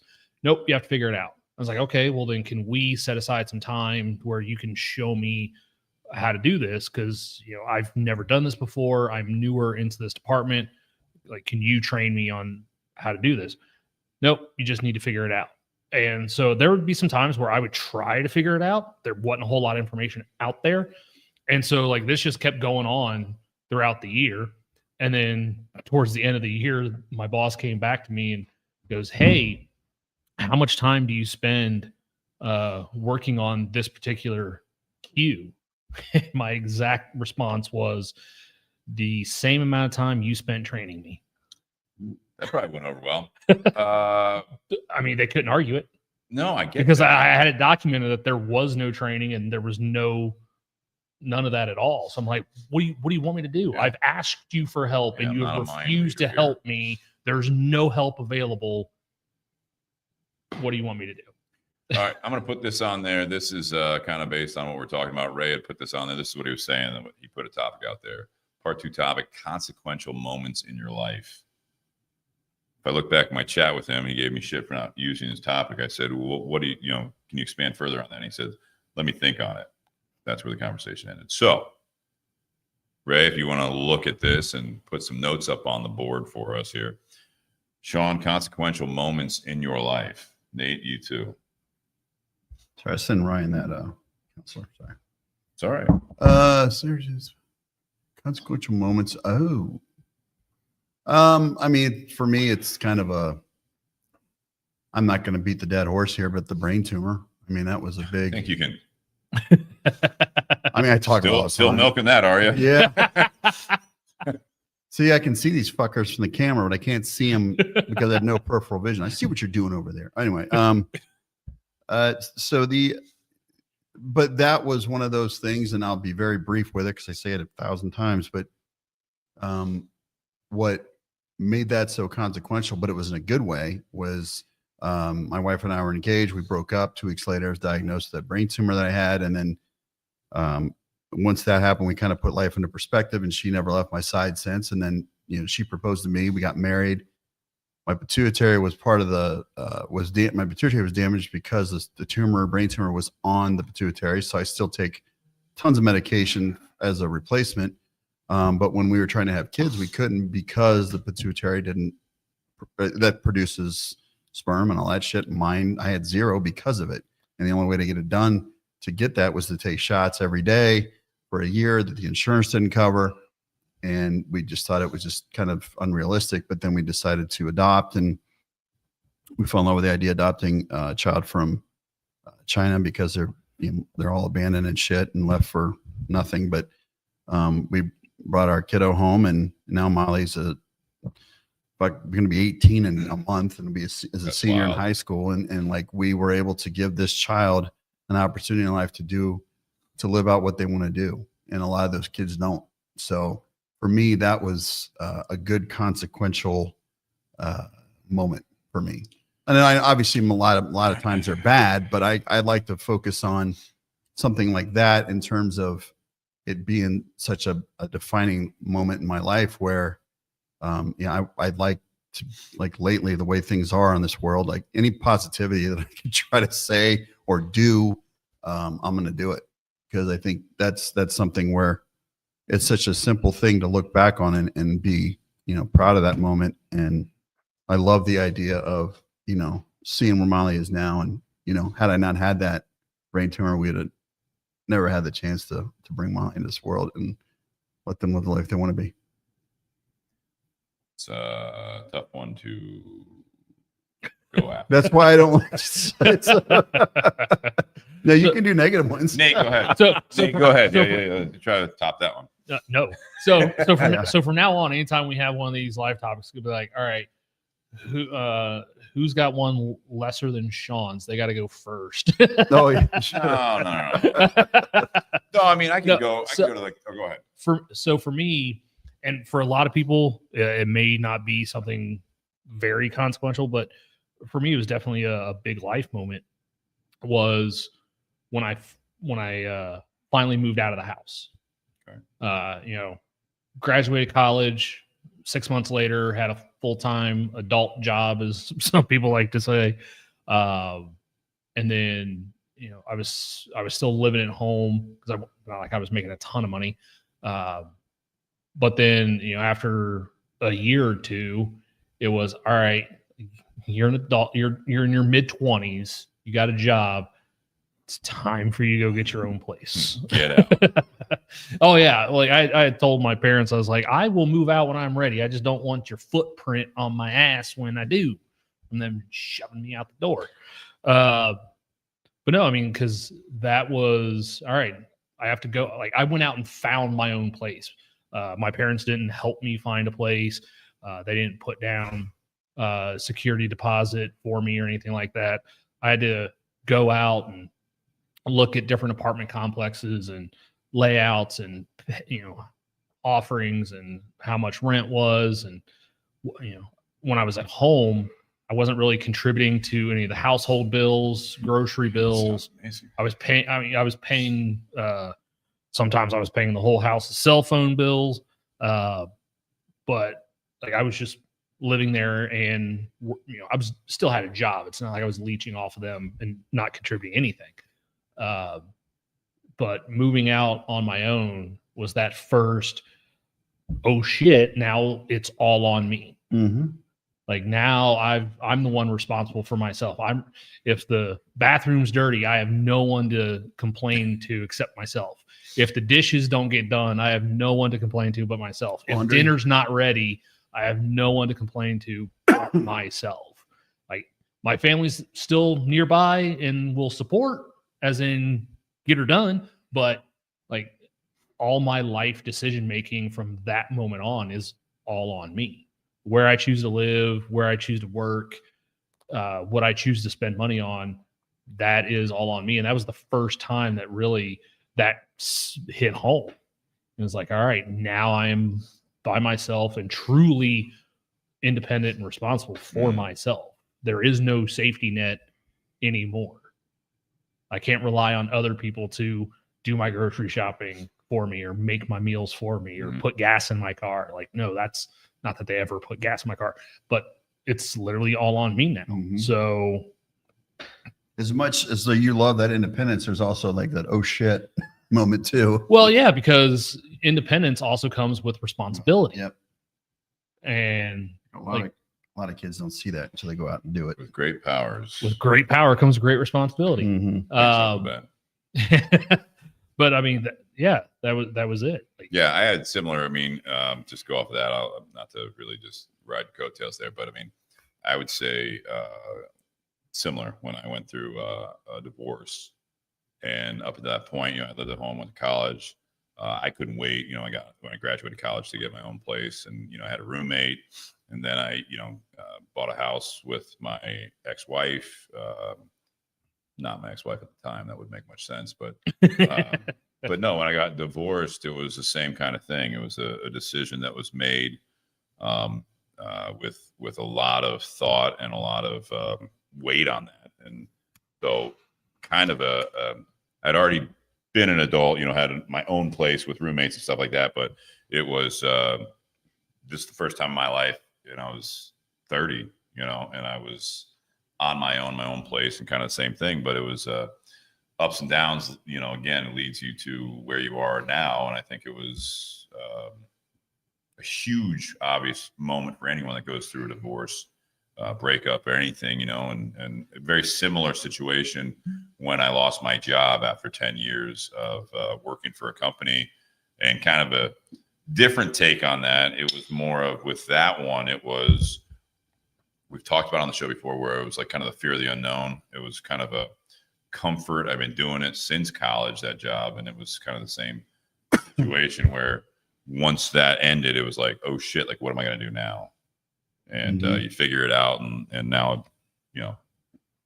come a long way since the divorce, obviously, remarried now, a lot of ups and downs in between that. Couldn't be happier with Kristen, our life together, and couldn't be happier with the job I have now for the last 13 years. So that's awesome. Yeah. And it goes back to what, I discussed with Kristen. It's like, even with these, it's like anything that you do that has consequences, whether good or bad, you're going to learn from it, and you're going to be able to. You should. And you could, and it could obviously make you wiser. And you never know when somebody else is in a situation that's similar after you've been through it, to be able to say, hey, I've been through this. I know what you're feeling right now. And then being able to lend a hand to make it a little bit easier for them, what you learned. All right, let's change to a slightly less personal topic. Sure. The second original one. Yeah. If social media disappeared tomorrow, you guys wouldn't be watching this. That'd be one change. Yeah. It's just, I think about that a lot, because what would change immediately? Everybody have to go back to buying a fucking rotary phone or phone for your house. No, you can still have cell phone. Oh, okay. You just no longer have Facebook, social media, and TikTok, and Instagram, and I think it'd be a lot of bored fucking people are like losing their minds, going, "What the fuck do I do now?" Less scrolling. I think as a personal, I think there would be a lot of companies, a lot of places, and a lot of industries that could possibly take a hit. But I think a lot of it too is, at least for a family, or living at home, or you're having kids or whatever, it kind of forces you to step away from your phone and look up and see what's around. And maybe kids would go back outside again, or be more up to do things that are like shit that we did when we were kids, I'm hoping that's the case, but I just think it would break up a lot of the monotony that people get sucked in. It's a rabbit hole. Fucking TikTok's a rabbit hole. All of it is. It's like you start watching one little reel, 2 hours later, you're like, shit, what have I been doing? And yeah. And there's benefits to it, and being able to connect with people and communicating easier. But I think from like a strategy in terms of like, if companies have put all their eggs in the basket of social media, they're fucked. I think it could create a huge, maybe global issue to some extent. Can't really think of what it would be, but I mean, there would be a big breakdown in something. I know there is. I just can't really think about it. So my initial thing would be, yes. Okay. So with the technology we have today, social media would go away, but you'd still have the mass media, right? Based on this scenario. So the mass media, you would still, with the technology we have, you'd still get like alerts on news stories that in the past you wouldn't have had, because it's hitting your phone, or it's hitting, your computer, whatever it might be, hitting whatever your source of that news is, as opposed to just tuning in, taking the effort. If you sign up for alerts for, let's do the two major ones in this country, Fox News or CNN, right? Yep. You sign up for alerts for that. You see things happening. Even local news, they report a lot of like, local issues going on, or local crimes and stuff like that. But you still get like alerts of crimes or situations that are nationwide, globally, and stuff like that. The difference is that you wouldn't be able to go post about it, and your opinion wouldn't be as readily available to put out there. And I don't think you'd see as much either. You would see as much. So Yeah. there would be a little bit more of the anonymity as far as you would not necessarily know what your friends are thinking on every little thing. You have to actually have a conversation with them. You have to pick up the phone. I have I've snoozed some people lately on my feeds. Yeah. It is, no matter what the issue is, as someone that is a Facebook friend, most of which, all right, half of which I've had more personal relationships with of some regard. If all they're doing is posting the same shit over and over again, day in, day out, all the time, it's like, I want to send them a message. I'm like, is there anything you want to talk about that's positive that you feel good about? Yeah. It's exhausting, and I feel for those people. You know what I mean? Yeah. And it's sometimes tough to, I've typed stuff out and deleted it, and I've, whatever. But I've gotten to the point now where, for the time, it's like you can snooze someone for 30 days, and it's like, tell you what, I'm gonna check back in with you when you start popping up on my feed again. You know what I mean? But with social media not there, I think you'd actually have to talk to people. You'd actually, you would, if you were upset about an issue in the world or something going on in your community, you'd have to talk to people. You have to put more effort into it. You couldn't just repost shit. I think there would be a benefit there. Again, I think that's one of the things that has created a lot of the divide, and politically, I think that there's been a big push to that. And then on top of that, with the social media, in this country at the very least, and I can only imagine, I know in other countries, you can't even post something. They'll actually literally shut down your account and they'll come arrest you for posting some things in other communists. I mean, even in like the UK. Yeah, I mean, you can't fucking do it. Yeah, for sure. So there's stuff there that you want to talk on the microphone? Go ahead. Sorry. There's stuff there that I think that we would benefit. I kind of wish we could have a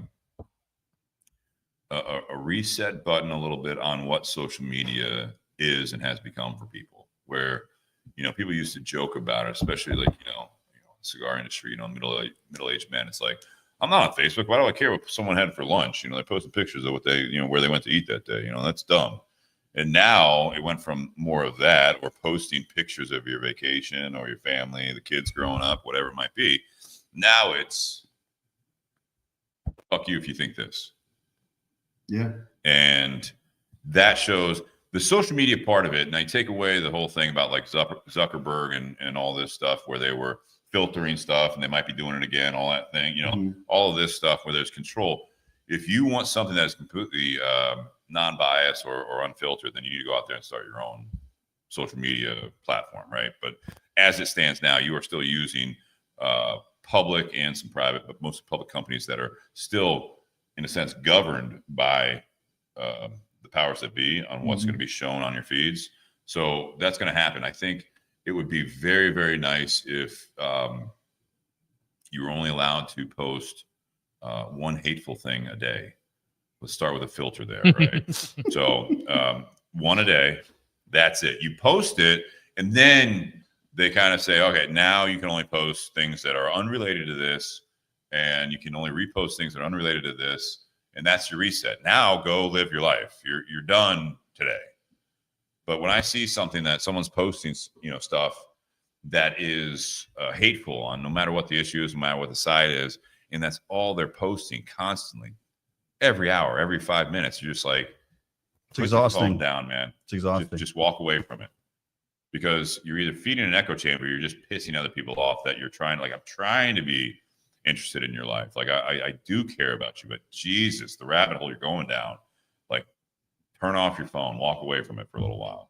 Yeah, I've taken breaks from social media because all there is majority is like, the whole I'm not going to go down this rabbit hole. I'm just going to bring it up just for the point, but ICE and the whole division between that. Sure. And like I can't like watch, like it seems like anymore now, it's all that's talked about. And I understand there's issues on both sides and it's a very hot topic, but it's like everyone's kind of stuck in the way they believe it, and no one's going to convince anybody else. And then it turns into a hate fucking, arguments and unfriending and whatever. And it's like, there's times where I've taken a month or two off of everything and I felt so much better. Yeah. Or if I do look at social media, I like go to something like, if it's TikTok, I'm going to look for like stupid, funny shit, and videos. Yeah. And like make that algorithm and start getting more of that and less of the, all the other things. But God forbid you look up one thing or comment on one thing, that algorithm is just going to pound you with that shit.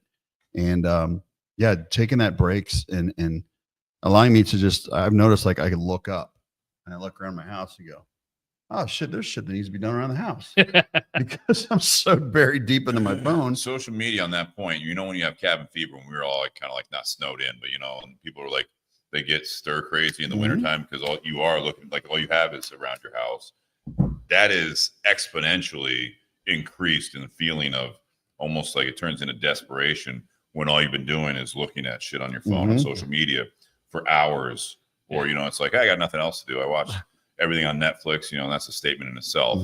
But now I've been on like Instagram, just looking at reels, or I'm like scrolling through Facebook for the last several hours. Sometimes it's enjoyable when you find that good algorithm and there's funny videos or something like that. You're sending it to friends and all that stuff, but you watch the one video or you watch something someone sent you. And then all of a sudden it's like, you're bombarded. Now I've been watching for 2 hours. It's instant. It's fucking instant. Like, whereas before it usually would take time, but now it's like you look at one, like you said, you watch the whole reel and then go on. Now all of a sudden they're like, oh, you want to see more of that? Here you go. But social media has taken the mass media and has put it in our hands as individuals. And it is still, I think, dictated by movements, and there are powers that be that are moving these things that are, when one thing, you brought up the ICE thing, but it's you go from ICE, and then before that it was something else. Yeah. Before that, now the Epstein files. The Epstein files. Well, the Epstein files were on round 18 on that. You know what I mean? That's been going on for several years now. Right, but they released a bunch of it. Now that's the forefront of everything. Right. Certain people want to talk about it, then they don't want to talk about it. And then someone else, wants to talk about it, and the other people don't want to talk about it.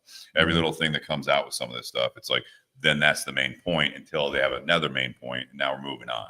Right. I'm not talking bad about anyone at all. You do what you want with social media, but when you keep changing your profile picture to that month's cause, no matter what it might be, it's like, keep it just on you. All right. You and your family, you and your dog, like, you know what I mean? Like, we saw it with, go back to the COVID stuff. That's a little, I feel like, less touchy these days. It's like, we don't need to know your stance on that.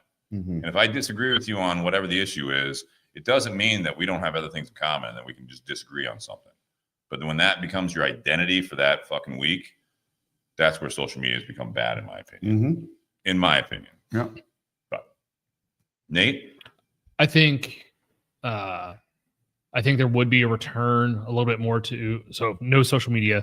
I think people would start turning back to, say, local news for events, but there's a reason it's your local news, is most of what they're going to report is stuff that's local. I think people would start caring more about what is happening around them instead of being caught up with a cause on the other coast or halfway around the world. It would bring the focus back to them and their circle. Sure. So instead of focusing on everything else far outside circles, they start focusing more on those inner circles. A little, so it would kind of flip that. I love that a little bit. And I think one of the other things that would happen, because the younger generation right now, let's say, people 10 to 30, I think they're going to have a huge struggle in effectively communicating with other people, because now they can't sit there and post stuff on social media. They can't start arguments and get in fights online. They actually have to talk to people. And these are people that have grown up their entire life with social media. Yeah, that's their primary source of either entertainment or communication. That's all gone. Now they have to actually interact with people in the real world around them. And I think social media has kind of hindered their development in being able to have personal conversations with those around them.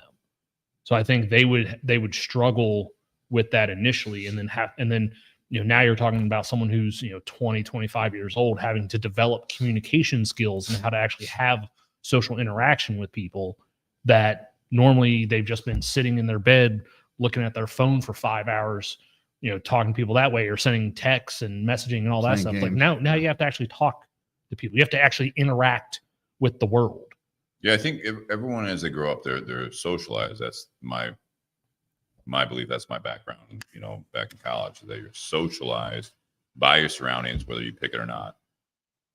With social media and the fact that the majority of the first world, at the very least, has at least whatever, call $1,000 computer in their pocket that has all these capabilities, that all you have to do is turn it on, log in, start clicking on stuff. You start seeing the algorithms, and now you are being socially programmed one way or another to just constantly regurgitate what's being fed to you, as opposed to giving it any resemblance of critical thought, and also educating yourself on different sides of the issue.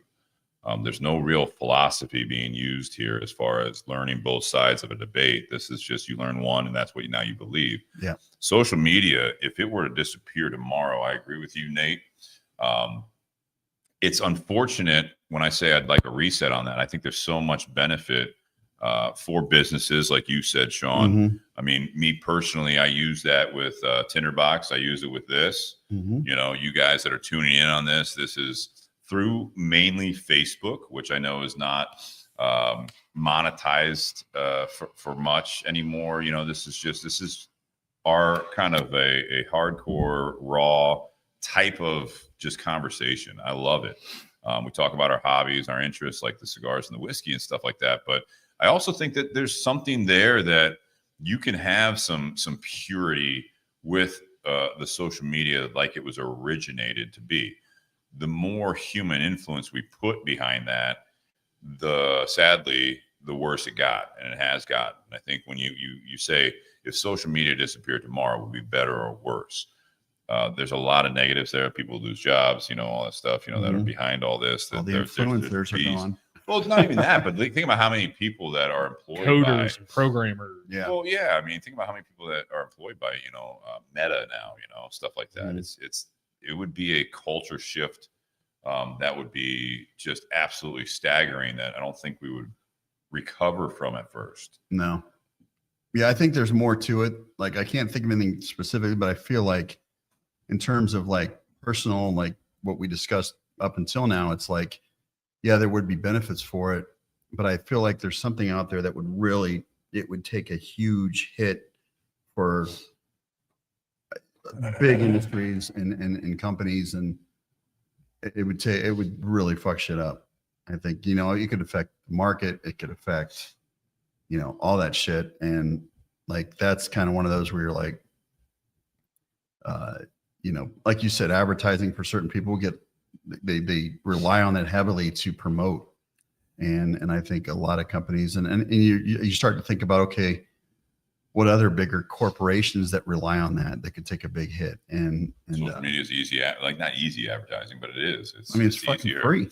I mean, it really free. If you're advertising, you got to pay for it. It's like even the Super Bowl commercials now are showing up on Facebook and Instagram prior to the Super Bowl, because they're trying to get the biggest bang for your buck. If you see it there, you already paid for the big ad on the Super Bowl that people didn't see it. And so now it's like they're maximizing that. I think the biggest first step that we could do as a society is to disable all of the, like when you see any of the stuff that you were talking about, like the ICE stuff, anything, like there is some benefit there, but then it's the pulling out the phones and video and everything. I like it from a sense that you have a camera, like police have body cams, like there's some recording of what happened. But in my opinion, almost like weaponization of all of these videos politically and everything else towards other people, is that when stuff goes on and you see someone's iPhone video in the background, you see everyone else putting out their phones and just recording this, and then they can use it for whatever they want.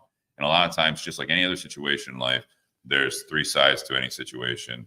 You know, there's three truths, right? It's your side of it, my side of it, and the actual side of it. And I think that's something that if you could disable that function for 3 months, we would have a big culture shift, in my opinion. Yeah. I like, there's like, I worked shifts where I work 4/12s, and then the next week I work 3/12. So there's a lot of time where I'm not working, and there's some time just to chill and either watch TV or, you know, unfortunately I'm one of the people that goes on the phone, and I don't necessarily do social media. I'll play games or read stories and shit, but it's even that can be consuming. And you look back and go, God, there's so much more I could have been doing had I not been looking at my fucking phone for the last. We love distractions, man. Yeah. We love distractions, and it's entertainment. I think that's the purity of some of the social media, if there is any anymore. It is the fact that you can entertain yourself with, you know, puppy videos, right? Cutest thing in the world. Oh, there's some hysterical ones, dogs, cats, all that shit. I love lately one I love watching is like the men of the house, or guys that are trying to fix something and it's just breaking and they're losing their fucking mind. I have one friend that, like, I'm like, this is you. And like, I try to create chaos. And then when I'm with them, because I like to watch them flip out. For me, that's a funny bone. Guys are losing their fucking minds. One guy had a mower and he's getting pissed and kept shaking it, and all of a sudden he just fucking did a big twirl like a discus twirl and then launched into a creek. I think it's so goddamn funny to me. It's hysterical. I like the funny ones now. It's a new one where it's a guy typically, and he's in like the corner of the screen, like he's in front of like a green screen. Have you seen these? Yeah. And it's like, see, here's another situation where the woman's doing all the work by herself. Oh yeah, There's yeah. no man around, and she's, you know, struggling and all that stuff, and like this. She starts Dude, throwing like, shit at him.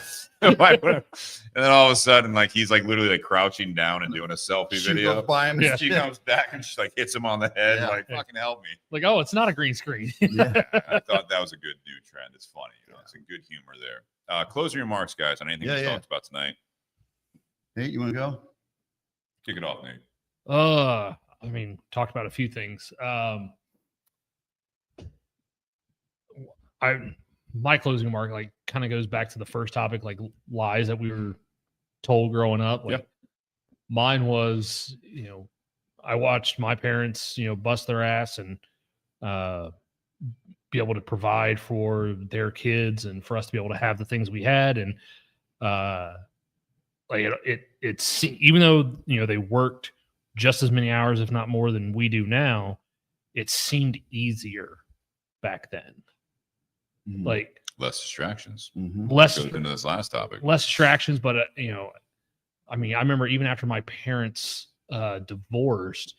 So okay, now you got my dad's got one income. He's paying child support for 2 kids, but then he's got his own house. He's got a truck. He's got a boat. He goes on vacations. Like it was still hard for him because, you know, he's not as close to his family as he had wanted to be, but he was still able to have whatever he had.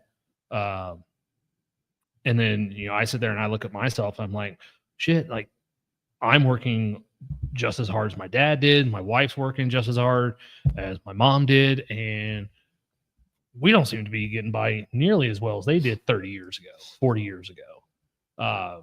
And so I you know, I think we were, you know, of those of us in this age group, like we thought seeing our parents have what they had, you know, even at this age, like we thought by now we would have a lot of those things. And that hasn't always been the case. Not everything's necessarily been as easily attainable as it was 30, 40 years ago. And so like for me, that's been one of the harder things is having to deal with that. Like just because I've worked as long as I have doesn't mean I'm entitled to the things that they had at the same time frame, just because situations are different. The country's different. The economy's different. Like expenses are different. Priorities are different. It's just a different world. But I think so many times we set an expectation, whether it be based off something back then or based on something now, like we think that's the way it is and is always going to be, and we become a little too rigid, and we're not able to adapt and be fluid with the way things change. We're just stuck in our mindset, and this applies to any of the topics we talk. We're stuck in our mindset like this is the way it is, or this is the way it should be, and if it's not that way, then sometimes we just give up, or we're like, well, why am I trying? And I think that's kind of a bad way to look at it, but there's a lot of people that have that reaction. Same with not getting the recognition when we were talking about that. That you can either just keep putting yourself out there and keep working towards that goal, or you can just curl up and just not. But I think if we did stuff like that, like then there's no benefit to that whatsoever. There's more downside to that. So kind of more towards the keep evolving, keep growing. Like things are going to change. You have to be fluid enough to change with it. You can still stick to your core values and who you are as a person, but you have to adapt and change with the way things are changing around you as well. I'll go back to the first topic about the working hard. And going off of what Nate said about there is a new level, I think, of people feeling that sense of entitlement. There's things that you work, you should get paid as much as anyone else. And the reality of I'll speak to us in this country for the sense, I think things have changed. Yes, Nate. At the same time, I feel as though our country, other countries have delayed the becoming an adult thing, that concept. It is because there are more financial things that you have to spend money on. Again, going back to cell phones didn't exist not that long ago, right? Going back, even 30 years. 30 years ago, it was a pure luxury thing. You're paying like 50 cents a minute to make emergency calls, basically, right? Now everyone's got that in their pocket. They're paying their cell phone bills. Now, granted, the landlines have gone away for the most part. You went from having, back in the day, you had maybe cable as it was getting bigger in the 80s and 90s, right? That was something that all of a sudden, this is a new bill. It didn't exist before. So people seem to forget that a lot of the bills that you're paying now did not exist before. Money is spent widely on things that never existed before. That is a factor there. The other factor I think is that some of the adults, like Nate, you even commented you were in your 20s when you moved out, right? How old were you? 23, 24. There's been a point now, where I'm not going to get, this is not a political statement, but it's like you can be on your parents' insurance a lot longer until you're 27. I graduated college, right? But I mean, it's like 7 days after graduating, I had a full-time job that was, from my summer job, I got offered a job because I was qualified for it. And I lucked out in a sense in that regard. But I then, as soon as I did have a friend that got a job, then we got an apartment. We paid our bills. You know what I mean? It was something like that. It's not that easy for everyone, but that was at 21, 22 years old. Now it's like I had health insurance for that job. I had those bills that were now on me as a young adult.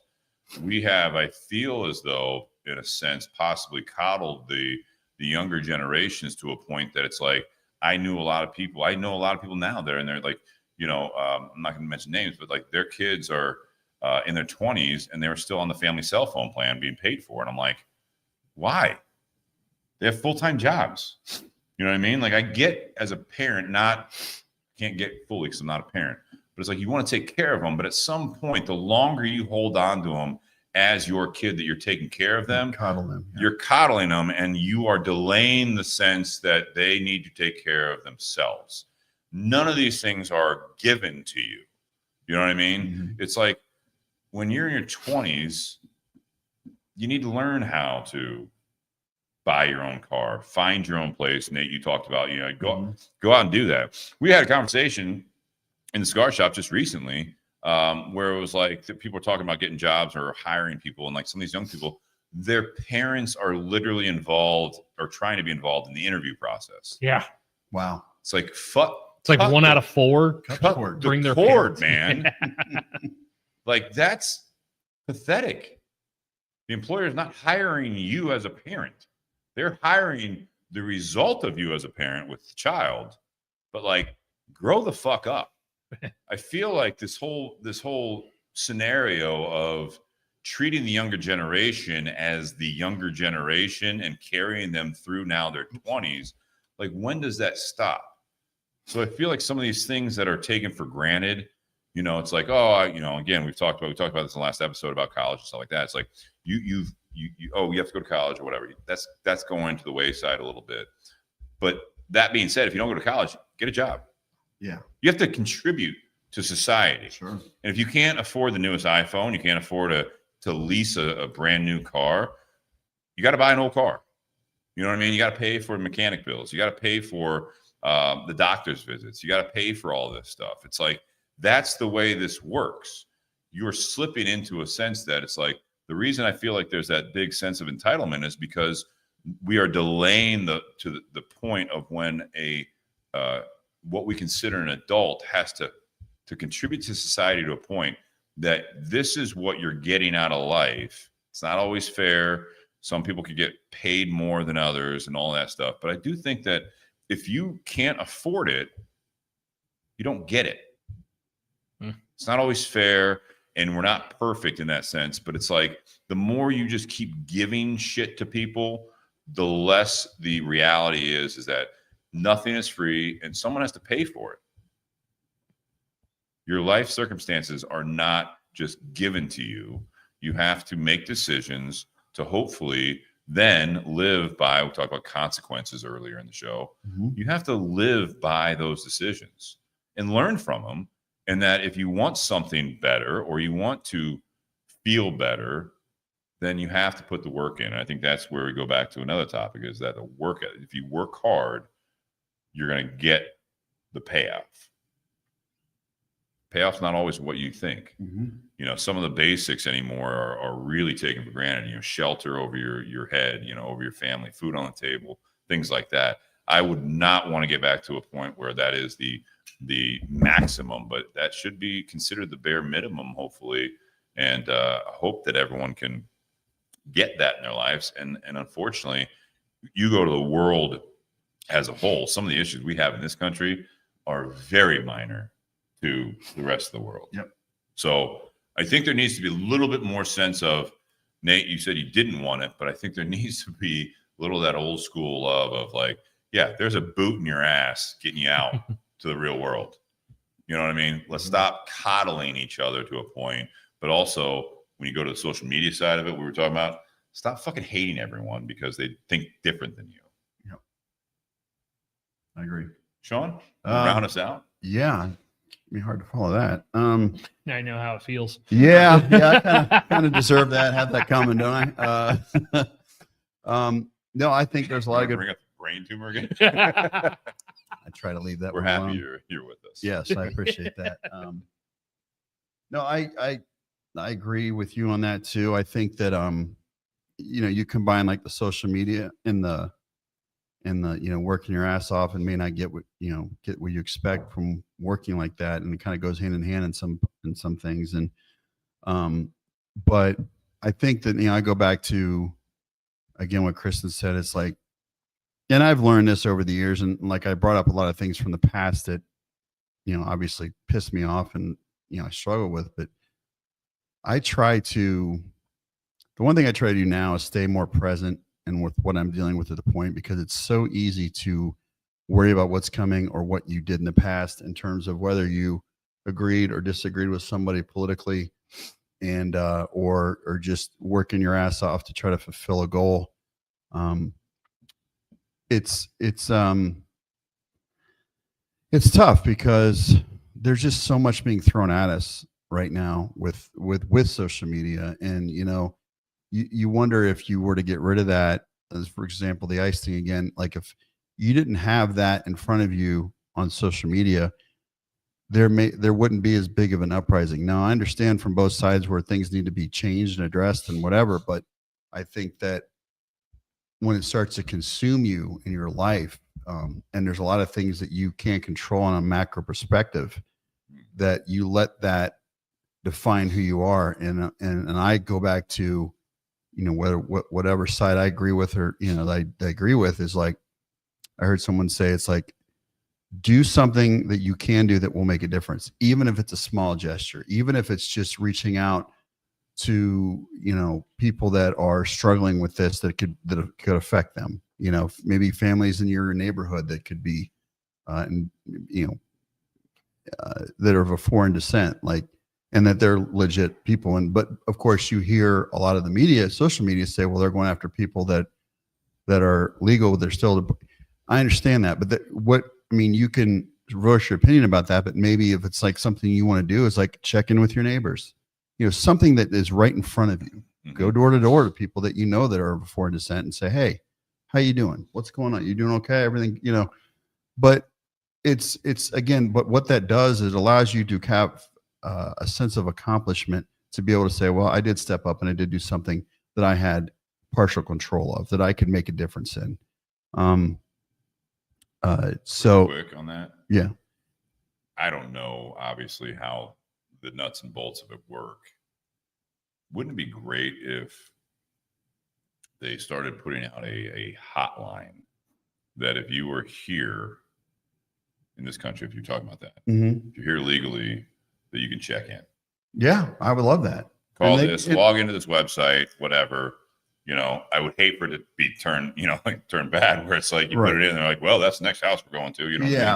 But I mean, it's like if there was something there, or if there was some sort of community outreach, or from a political standpoint, from government standpoint, where it's like, if you are in the process or trying to be here, get your citizenship, we want to help you.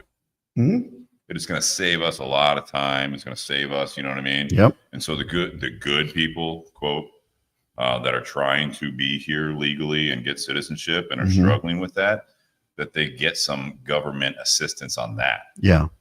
Not financial necessarily, but just like, okay, leave them alone. Well, no, not just leave them alone, but be like, okay, yes, report to this. Make it to where it doesn't take 10 years. So yeah, fix the program, but also like, encourage it. Encourage. It's like, okay, great, yeah, you're here, and we want, you want to do things right.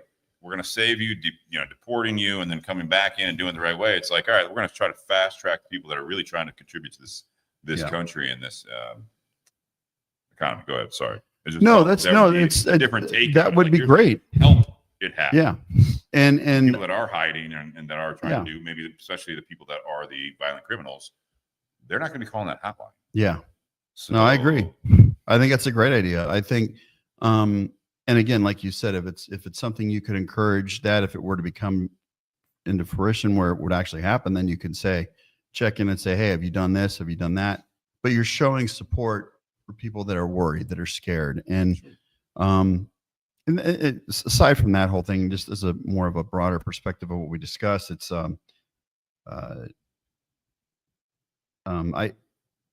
going back to working your ass off and maybe not getting what you want and stuff. And Kristen mentioned earlier, like being on call 24/7. I was in a position for years doing that, working weekends, I always had to have a laptop near me and a phone, and at any point I had to stop what I was doing and do that. And I think in terms of getting recognition for things that you bust your ass for me, I don't want a fucking parade. I don't want to, hey, everybody, look what he did. It's more of a coming from your direct supervisor saying, hey, you're on the right path. Good job. Keep going. That's all I want to hear, because it's good to give constructive feedback to people that are working their asses off, to say, hey, I recognize what you're doing. You're on the right path. Keep it up. That's all you got to say. Good leadership there. Yeah. And then they know, like, hey, okay, if I'm on the right path, I'll keep. And for me, when I've been told that, I work twice as hard to continue to do that. Yep. So, you can take a lot of things in this life, in this world, in this economy, or whatever you want to say, in a negative situation, but there's usually an opportunity for you to make it positive. And I think a lot of people have straight, like once it's a doom and gloom, they're going to just sit on that and just focus on that. And I'm one to admit that I did. And just through this conversation tonight, it made me realize, like, when I started out with this in terms of that, it was like, yeah, I did all this and never got shit for it or whatever. But now I look back a little more and it's like, well, yeah, I did, but man, I learned a lot from that. That's that opportunity and that situation. And again, I mentioned earlier too, is like, I'm trying to focus on positive shit, because with social media, it's 90% or maybe 99, I don't know, negative. And there's so much division in not just the right and left or whatever, but like your friends in general, people that you've known your whole life that maybe they don't agree with you. And I've always tried to give people, and then maybe this is something that's just who I am as a person. I try to give people the benefit of the doubt. People that would give up on somebody, I'd always be like, all right, well, I want to dive deeper and see what it is that they're acting. Why are they being this way? Why are they leaning this way, or the person that they are now? And a lot of times you find out maybe they're struggling with shit that no one knows about. And instead of giving them hate, try to like break down those walls and start from scratch and then build back up and then see where you go. And there maybe there's going to be times where maybe there's a lost cause. Maybe it's like, well, they're fucking dug their feet in. There's no way of like even discussing it. Then fine. Then you move on and again, learn from it. And, but you gave your 100% effort in trying to rectify that. And then if you can look back and say, well, I tried, I did everything I could to make something happen. And, you know, that's where, you know, even you saw the post that my wife did, like, and I'm not, trust me, I'm not trying to toot my own horn or anything, but like for me, when the storm hit, we live across here from a court that it never gets plowed. Mm-hmm. So I had a snow blower and I spent 3 nights, 2 hours at each night getting the snow out of that court. I didn't want recognition. I didn't want anyone to say, oh, let me get you a bottle of this or whatever. What can we do for you? It's more like, I don't want anything. I just want to know that it helped you. Pay it forward. Yeah. That'd And be nice. yeah. And like, if it's anything I can contribute to this world or this society, I'm going to do my best to be able to try to put a smile on their face or give them something that would help them improve their life. Just getting out of the court in the car. Like one of our friends texted us and said, well, I was going to go to work, but since you did that, now I can go to work and I don't have to worry about trying to deal with my boss. I can actually get out of my court now. That's awesome. Now, I'm not wanting. It's nice to get a thank you. The same thing you're talking about for the boss. You know what I mean? It's nice yeah. A little bit of it's like and one of the kids, boys help. Yeah. And it's great that I heard that, but, and I'm glad that it worked out that way. But, you know, I did that just because I knew that people were stuck and they needed help. And it's something that I could control, something I could be a part of. So that's what I'm gonna continue doing in my life, is staying present and doing what I can to help put a smile on somebody's face. A couple of kids made pictures for me, like drew a picture of me snow plowing their court and said thank you. And in shorts? Huh? No. I think one night I may have been, because I was sweating my ass off. Yeah. But John always wears shorts. But I was so hot it wouldn't affect me anyway. But I think I'll just end on that. It's just there's so much fucking negativity in this world, and it gets worse and worse as the days progress, and more things keep coming up.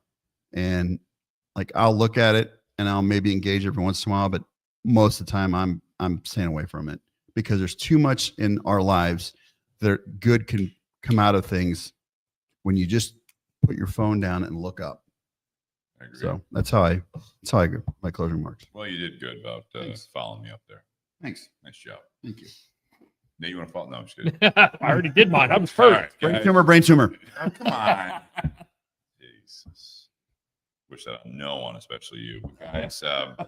Happy Whiskey Wednesday. Happy to have you guys in our cold garage here with us. Hopefully you are watching somewhere warmer. Yep. And again, thank you to our sponsors. I do want to throw it out one more time. Smoking 10 event, March 15th. We're going to be there. Yep. Can't wait. We know a lot of the listeners out there have been before, and if you come back, come see us. It's going to be a great time. And guys, cheers. We will see you guys in 2 weeks. Join us on the Bourbon and BS community page for further discussion in between now and then. Cheers. Cheers. As you,